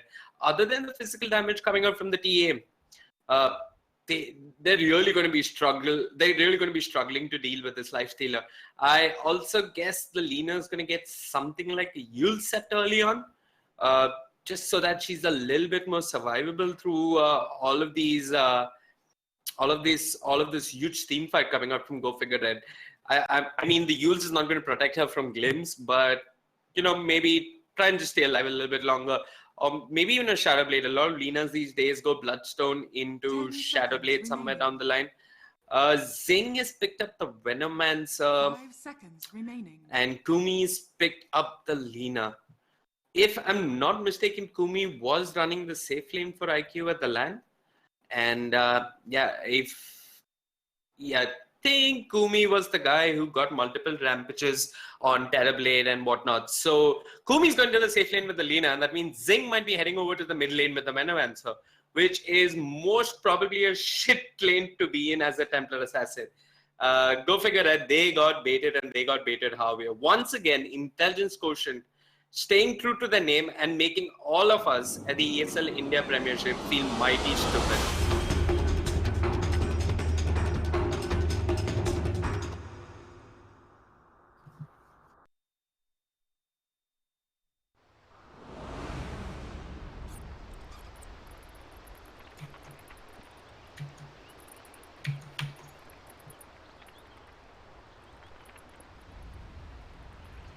Yep. Even Go Figure Red, not entirely sure whether this stay was going to be, whether this Venomancer was going to the mid lane. And maybe I think Go Figure Red got a little carried away with the draft here. It is something that IQ excel at, you know, beating a team in the draft itself. It's something they did versus Entity when they picked a huge amount of team fight with a Warlock and a Treant and a Lich, which was on in the safe lane.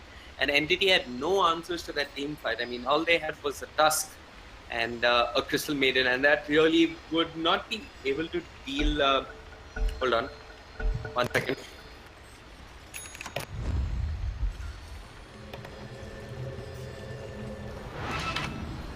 Yeah, sorry folks. Just had to get the in-game audio going, just in case any of you were tuning in through the official ESL ticket. Anyway, we're back with the game, the first game of the fall season. I'm going to quickly run through the lineups here. Number 7, playing the Lifestealer for Team IQ. Kumi playing the Lina. And that leaves us with CO Baby playing the Omni Knight in the off lane in all likeliness. Papara Boom playing the Ogre, and first blood going the way of Go Figure there. They did manage to catch the Venomancer and bring him down. That's a good start for Team IQ. Just as I was running through the introductions, all this had to happen, but well, they're also lagging, so that's going to give me some more time. So yeah, we have Papara Boom playing the Ogre Magi. Venomancer in the hands of Zing, who's already fallen, while on the other side of the river for Go Figure, we've got Rampage playing the Vengeful Spirit, Darkseer in the hands of Snacks, going to the off lane, Archmage going to the mid lane with that Templar Assassin, Drake playing the Disruptor, and that leaves us with the Stand and Revolt playing the Earthshaker. Not quite sure what happened there. I guess IQ went to drop a ward. Yeah, looks like it. And it's already being pinged out here from Go Figure. So it seems to be a one position Vengeful Spirit. Which A is sort of situational, and B is going to be sort of good if he gets the farm. But as a Vengeful Spirit, it's all about the first 10-15 minutes until the lanes dissipate, because there's no way you can flash farm. There are no ancients for you to catch up with. You may or may not be getting kills in team fights, and it can be a little hard from there on for a co-venge. CO Baby is going to be playing the Omni Knight. It looks like it's going to be a safe lane Omni Knight. So IQ once again running an aggressive try of sorts, although I'm not entirely sure which lane the Lina is going to. Okay, it's going to be a mid Lina. I thought IQ were going to run a mid Venomancer, but instead they're running an aggressive try with the the Ogre and the Lifestealer. Okay. But still, you got the Poison Gale as well as the Venomous Gale as well as the Poison Nova, excuse me, that does multiple instances of damage and goes through refraction rather quickly. This mid matchup though, Lina versus TATA should be able to do rather fine.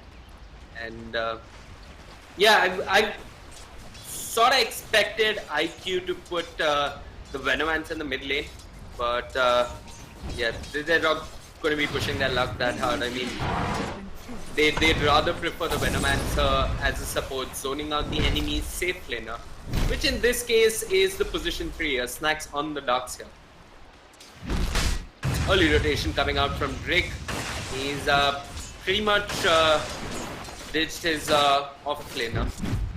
Who's the bench? Who should be fine versus the Omni Knight. So unconventional lanes coming out from both sides here. You got both sides running an aggressive try. And it's interesting. It's almost as if Go Figure have studied IQ from the previous game and adapted. This aggressive try also lets the Disruptor make a couple of easy rotations to the mid lane. CO Baby got the Purification and the Thunderstrike attack, but I guess he's going to be okay. So Drake can rotate to the mid lane. You also got Venomancer or Ogre who can rotate to the mid lane as well. My question is, do IQ really need to commit so heavily with an Ogre and a Venomancer? I mean, if you got Ogre or Veno, just park him in the mid lane, make life hell for TA, and hopefully secure your mid lane from there on. Instead they're running this try. Speaking of try lanes, it looks like Go Figure might have gotten the better start. The regen aura not enough. Revolt scores a kill, and Go Figure leading the scoreboard 2-0. Yep, like I spoke of it, IQ making that early rotation with the Ogre who's headed to the mid lane, has got the Ignite burning through Archmage's Refraction. Archmage though already has the Nakila, so he's a little comfortable trading hits with the Ogre in the mid lane. CS, how's it looking? You got TA sitting at the top, not too surprising. And well, coming in second is the Lifestealer, who's doing rather well there in this aggressive lane. Darkseer doing better than the Omni Knight. So that's one thing to look at. I mean, if you take a look at both lineups, Go Figure have stronger initiation, with the Earthshaker coming out from range with the Fissure, the Vacuum Wall coming out from Snacks. While Team IQ, I don't see this lineup taking head-on team fights very well. I mean, the strongest teamfight ability you've got is the Poison Nova. That's pretty much about it. You could go hunting for pickoffs, but it's not going to be easy. However, when that Lifestealer is farmed, and by the look of things, he is off to a good start already, sitting second in terms of net worth. Once the Lifestealer is farmed, maybe Lina's a little farmed as well, sieging high ground with Repel could be rather easy. See you, baby. 1 point in Degen, not just committing a point in Repel just yet. He's able to get EXP at least out of his lane. And they got a dual lane assaults. LSA onto Archmage, cooldown on Refraction, but Revolt with the Fissure pushes them back. Wraparound coming out from Zing. Snacks can buy a TP, but instead bought the Soul Ring. Could have TP'd out of there, which is something that didn't occur to him. I mean, the only stuns coming out from Team IQ are the Ogre as well as the Lina. But yeah, he's alive. IQ didn't chase any further. Zing level 2. And Archmage dropping low. Revolt getting mana for the Fissure, does have it available. LSA number 2 will not connect. Archmage has Refraction. The Fissure absolutely off the mark. Kumi turns around, whacks Revolt and is back for that horrible Fissure and goes back to farm. Drake hanging around the mid lane. It's actually going to be interesting when you got such unconventional lanes as to who's pulling ahead in terms of levels. And yeah, it's a bit odd, but the supports are keeping up with each other. The Omni Knight has pulled ahead of the Darkseer, which is a little surprising. Darkseer nowhere close to his 4, and I guess a base trip had something to do with it. It's also because IQ have been doing these pulls continuously, and they've done a pretty decent job at keeping the creep wave away from the safe lane tower.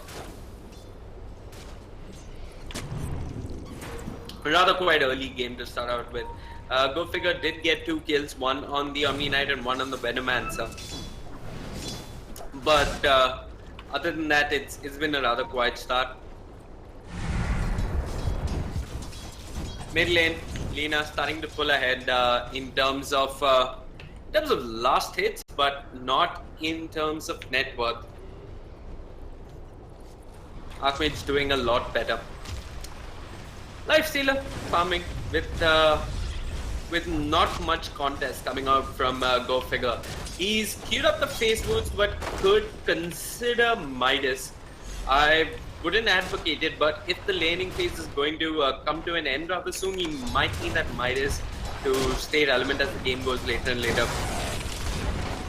He's holding on to that goal.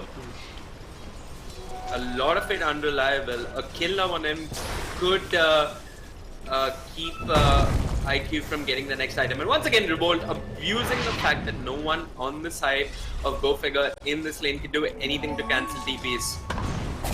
Papa Broom turns around with the Ignite, takes a magic missile, uses the Bloodlush, wants to chase down the Vengeance Spirit.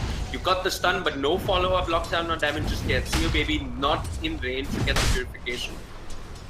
Snacks does now have the Soul Ring, so life is going to be harder and harder for number 7 on the Lifestealer. IQ picked up an Omni Knight in game 1 versus Entity as well. So many, oops, mid lane. Archmage pops the Fairy Fire. Doesn't stay alive this time. Gumi taking revenge for that flashy puck play that Archmage made at the land. I mean, it was the play of the event. There is no such award for play of the event, but if there was one, it was Archmage in the mid lane getting a kill on Kumi, who was playing Lina, if I'm not mistaken, while Archmage was playing the puck. Ogre, he's been hopping lanes, not accomplishing too much, but giving Lina a slight lead in a lane, which has allowed her to get a kill on the Temple Assassin.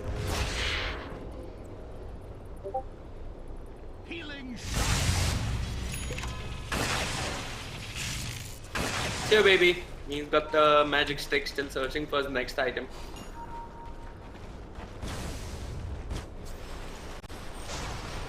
Life Stealer hitting the wave pull. Or not sure what this was. He had, I just guess he had 2 Dark Creeps following him.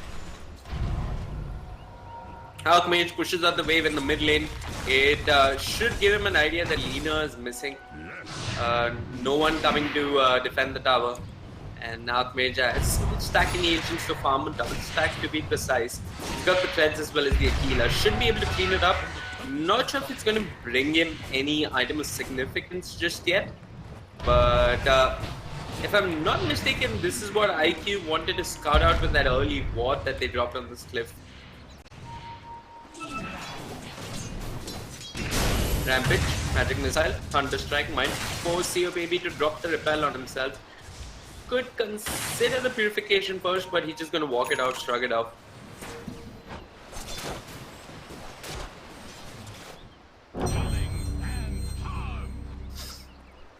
One thing is for sure though, the heroes on the side of Go Figure, they probably cap out sooner than a Lifesteal, I want to say.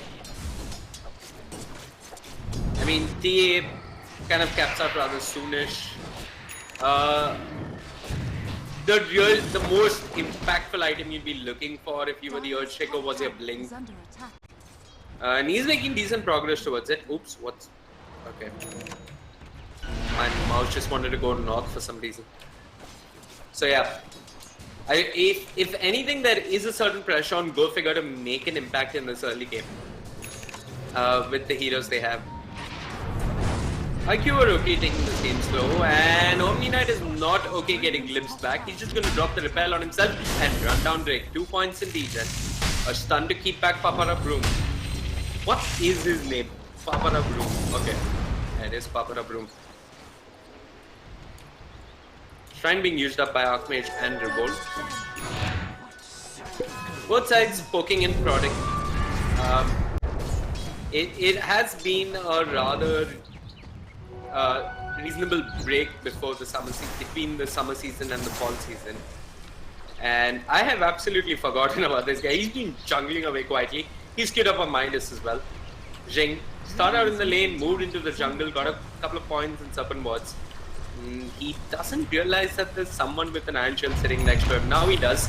Turns around, goes forward with the Venomous Gale onto the TA. You've got the Fisher blocking him off. Archmage not able to go up the cliff. Here comes Kumi with the Dragon Slave, pushing off Go Figure. He's going for the SC save. Will connect on the Temporal Assassin. The Laguna is there as well, but not enough damage.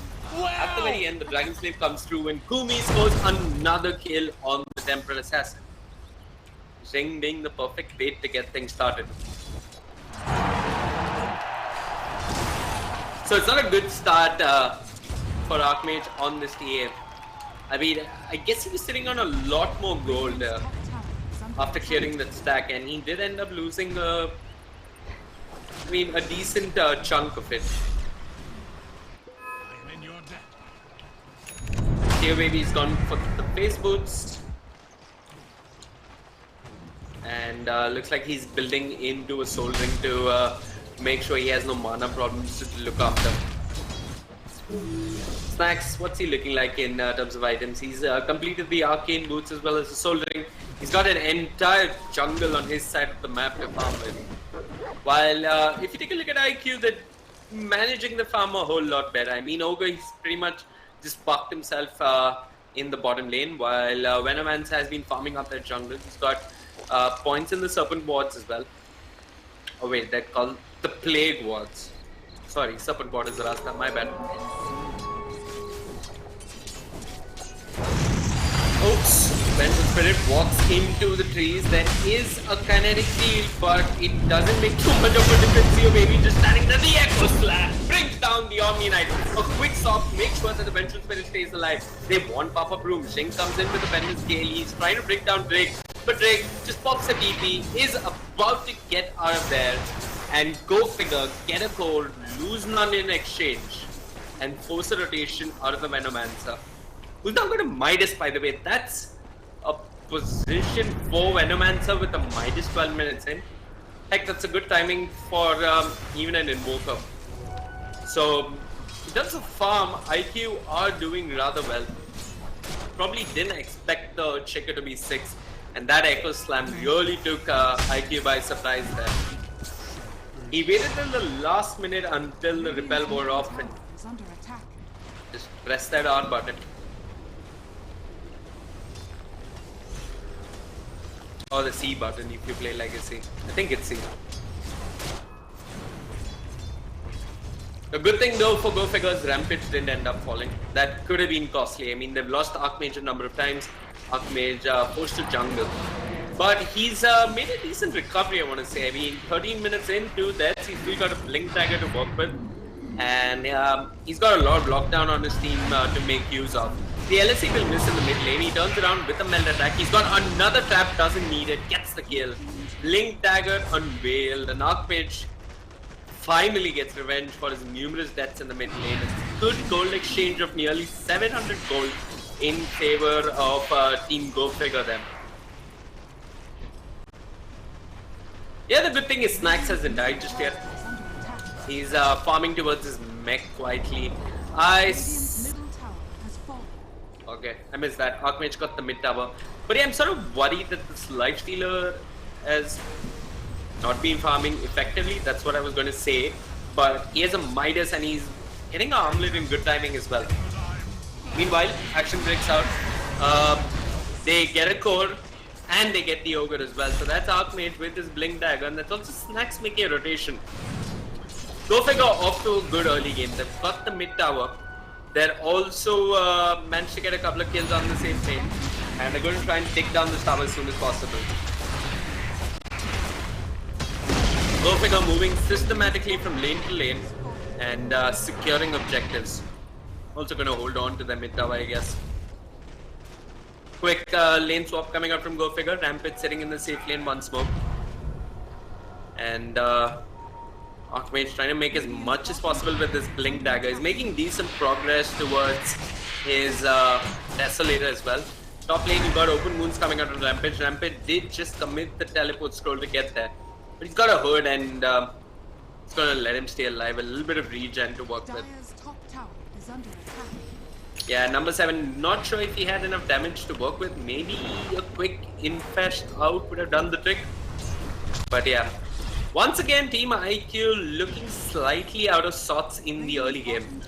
If you had to ever make a DI video for these guys, hold on. Zing though, with the Venomous Gale and the Poison Nova, drops a Plague Lord, wants to bring down Rampage, but he just stands and tanks through all of that with the Hood of Defiance, gets the kill on the Venomancer, and he is about to escape, but the Laguna is there for Laguna. Snacks walks in, he's got the vacuum but no wall just yet, takes an LSA elsewhere. Archmage comes in with the Blink Dagger, with the Melted. Let's see babies there with the Purification. Action in the jungle. Papa drops the Ignite, but Snacks has the mech. And Go Figure cut their losses. They lose the Vengeful Spirit, they get the Venomancer. They also lose their safe lane tower. So IQ suddenly kicking into 5th gear out of nowhere. Kumi with a completed Bloodstone 16 minutes in, and he's getting that Shadow Blade to try and evade as much of that lockdown coming out from Go Figure as possible. Archmage has the Desolator complete 16 minutes in. Blink and Desolator. Next time you play TA in a pub, this is what a Dream Start would look like. He's sitting at 125 CS 16 minutes in. Jeez. They've also smoked up. And, well, they've smoked up without much of a plan. Snacks does have the wall, however. They want to take down this tower as soon as possible and make sure that number 7 has no lane to work with. The scan, though, does clip them. IQ read them movements perfectly. They're waiting for the counter play. They have got Venomous Gale coming up in a bit. CO Baby drops the repel, runs right through the Static Storm. Who's pounding on Drake, who's taking an LSA, as well as the Venomous Gale and the Dragon Slave in the end will make sure that he ends up going down. IQ once again repelling Go Figure's attempt to take down this tower. Kumi, nothing like the Yule Scepter to set that up. Set that LSA up, and he's gonna miss it. Go Figure, a little obvious with how they're moving across the map. I mean, you've taken 2 towers in 2 lanes. It's a little obvious that you might come for the 3rd tier 1. And IQ, they've been rotating perfectly to deal with that. 1740, 4-7 is the score. What am I saying?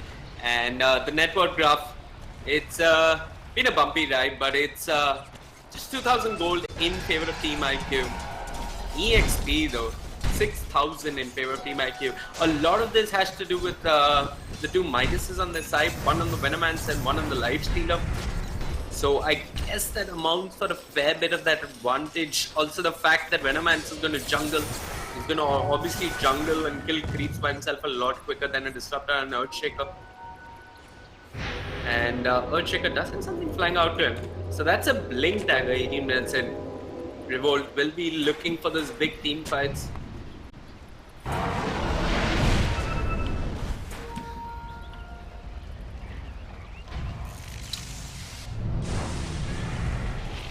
Disruptor getting back a little bit of vision. Radiant Ward looking over the shrine and also blocking the Ancient, so this kind of gives it away. Meanwhile, top lane, they've won the Omni-Knight. CO Baby drops the Guardian Angel, gets glimpsed back, puts the Repel on himself, but he's got no Guardian Agent to work with. The Surge is there on the Archmage. He's just going to run down CO Baby here. Does manage to blink ahead, gets a meld hit, gets the kill. Popper a Broom on the run, goes up the high ground, gets caught in the kinetic field. No, he doesn't. He's going to be safe. They managed to bring down the Omni-Knight, but elsewhere they lost the Earthshaker in the mid lane. Go figure though, they don't care too much. They've got a Desolator on the TA. They're just going to try and take down tier 2 post rotations. Force out rotations from Team IQ. Zing though is around. He's got the Venomous Gale. I'm going to do too much with it just yet. Go figure. Don't want to choose a team fight. I mean, pick a team fight when they don't have the Earthshaker around. That's absolutely fine. The next Roshan though is going to be rather crucial for both sides. It's going to give both sides an advantage coming into the next big team fight. From the look of things, IQ have warded around the Rosh pit. They've got this one ward here. This is what Radiant Vision looks like. They're looking over the runes and they're also looking at the Dire Shrine. And this is Dire Vision. They're looking at the enemy jungle. They're looking near the enemy shrine and the top tier 1. And they have a deep ward that sort of looks into the jungle then looks at the lane as well. But yeah, the next Roshan, I said it's going to be crucial, and IQ they're wasting no time to get their hands on it. They've got an Arcane Rune on the Lina, Shadow Blade as well. It looks like Go Figure have no clue what's going on. Revolt, he's got the blink. And he get into the pit in time. They're calling out a smoke, but it might be too late. Roshan has fallen, and Go Figure looking absolutely disjointed across the map there. Okay, IQ with the Aegis and even with the Repel coming out on the Omni-Knight, from the Omni-Knight rather, they're probably looking to group up and team fight a little bit. And any detection just yet? You got the one sentry on Revolt. Drake has completed his urn. The bird, which is rather decent versus the Venomance and the Lina. He's going for a 4-star. So that's going to allow him to kite the Lifestealer a little bit.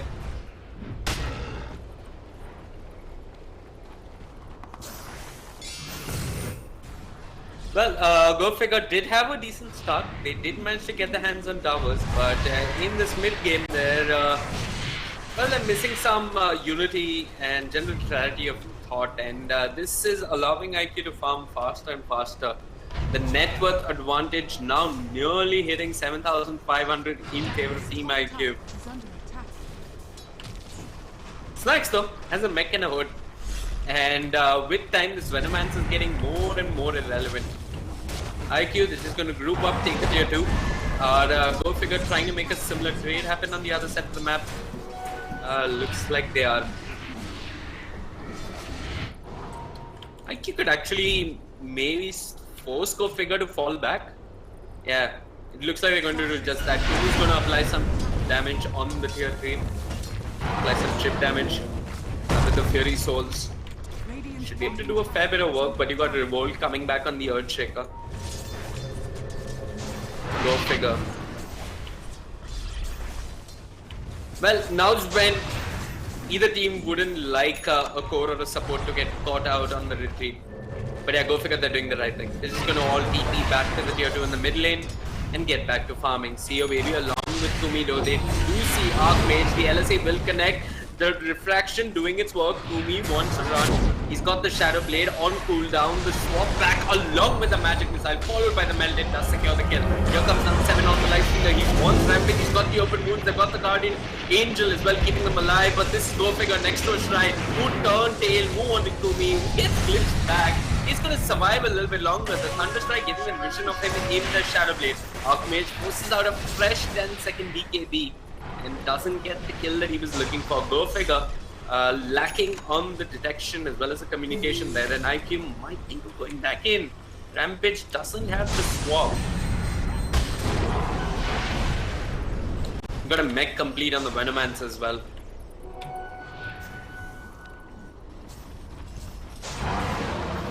Maybe Go Figure didn't punish IQ as heavily as they should have in the lanes, considering Venomancer was jungling for a good 8 to 10 minutes of the early game.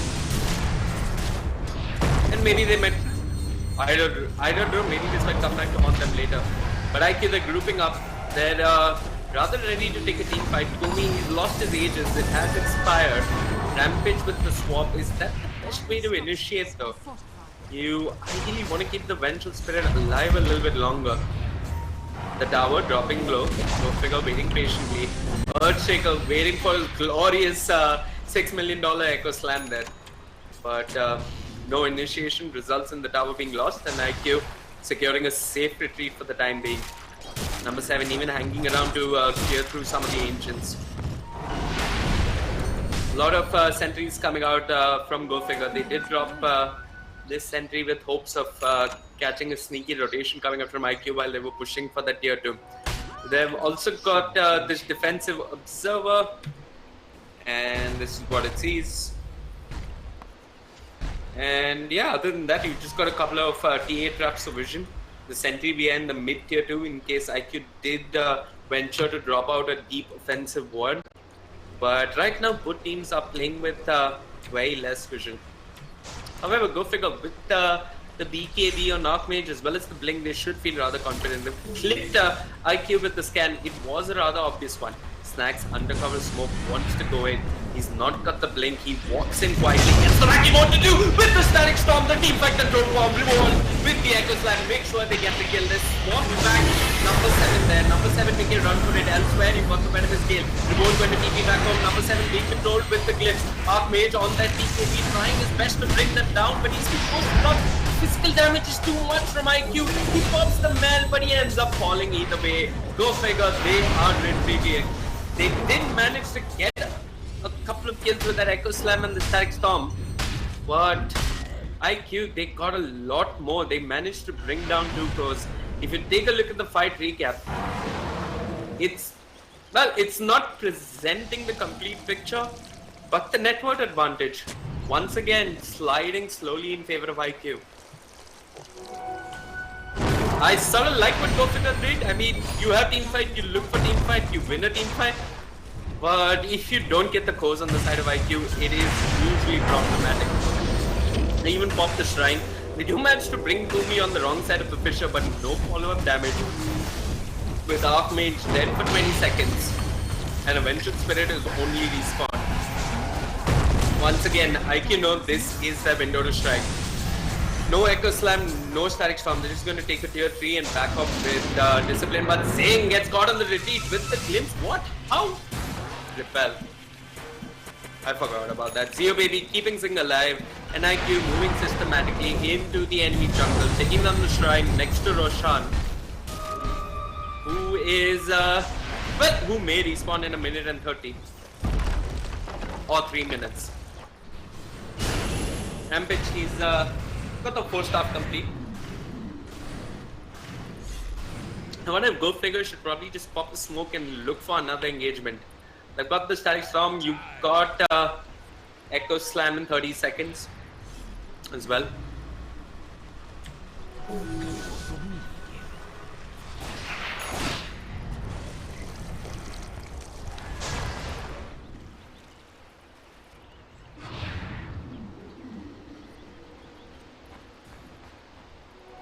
Go figure, probably scratching their heads as to where it all went wrong. And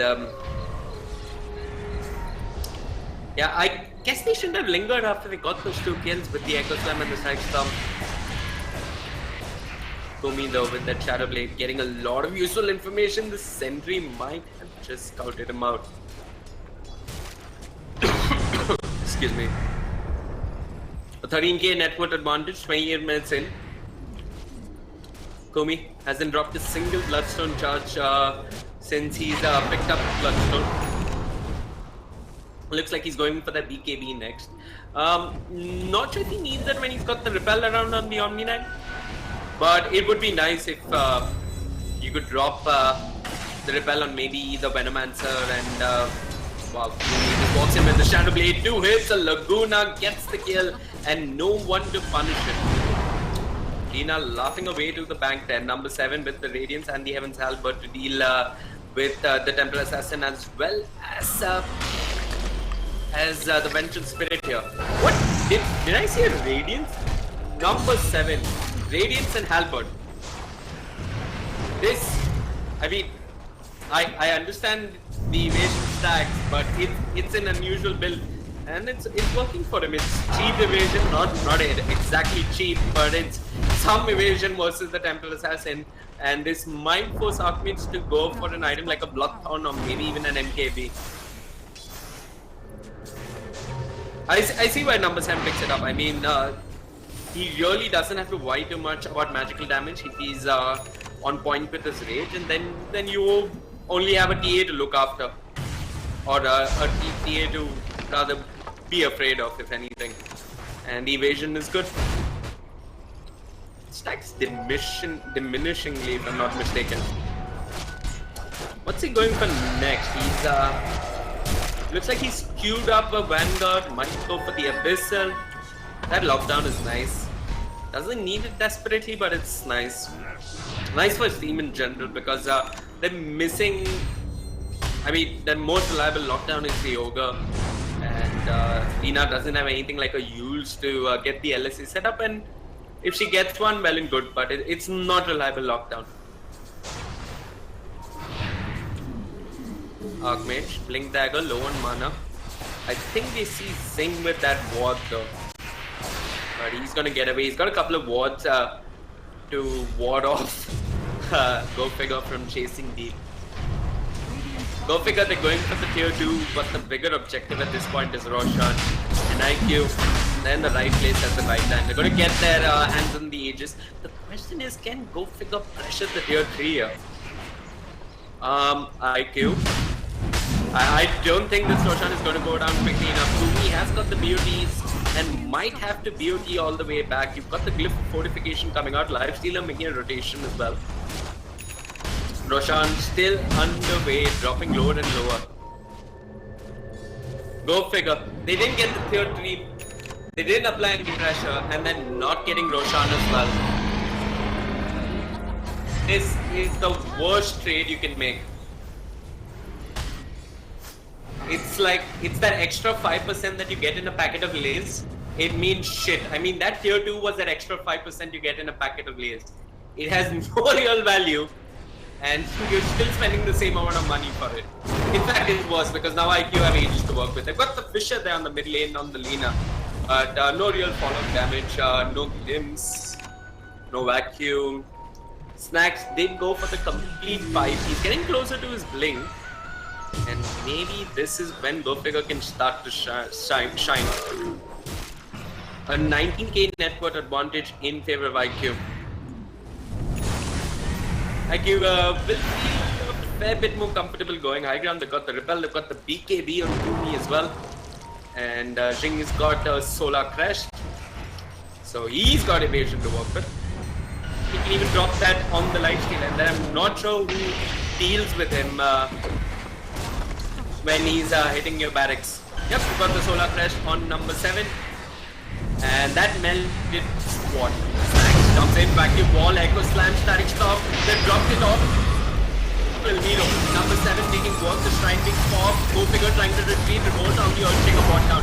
Xiaomei running through with the repel with the Guardian Angel keeping them alive. Archmage pops the BKB, forced around, but elsewhere they've bought down the Darks here. They're bringing down Drake. The LSA is there. They see Rampage. He's supposed to be a go, but he's been brought down almost as if he was a support. IQ steamrolling over their opponents. And Go Figure might just lose the lane of flags. They might lose more. Number 7 running into their base. What is this? A little bit of respect would be nice every now and then, IQ. Come on. They're all dead indeed. And IQ moving on to the second tier 3. The GG's been called. Drake has had enough. And it got a pause coming. I don't know who paused the game. It doesn't tell us. Okay. The GG well played is out. And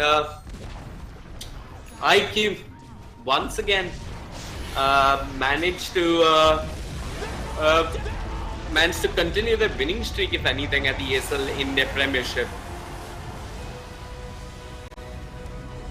Well, go figure, they tried. I like the approach with the draft, but some smart itemization along with better trades coming out from IQ means that they were the winners today. Anyway, folks, that's it for today as far as Dota is concerned. My name is Vivek from AFK Gaming, and you are watching the ESL India Premiership. Thank you and good night.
Well, that sums it up for day 1 with an intelligence quotient victory against Go Figure Red in the day 1 of the ESL India Premiership 2017 Fall Edition July session. Now, this brings us to the closure of today, but we'll be back again tomorrow with the promise of better matches than today, because that's how gamers are. You just up the ante each passing day throughout the season. Well, ladies and gentlemen, you were watching us on the Facebook channel of ESL India Premiership and the YouTube gaming channel of ESL India. My name is Vagish Gotslebhan, your host, and we'll be back again tomorrow 6:30 p.m. IST with more fun and intense games from the ESL IP. Also, while we're at it, don't forget a general reminder that 2:30 p.m. tomorrow you can catch the next game between Brutality and Semperex only and only on D Sport. So till we catch you guys tomorrow at 6:30 p.m. Cheers.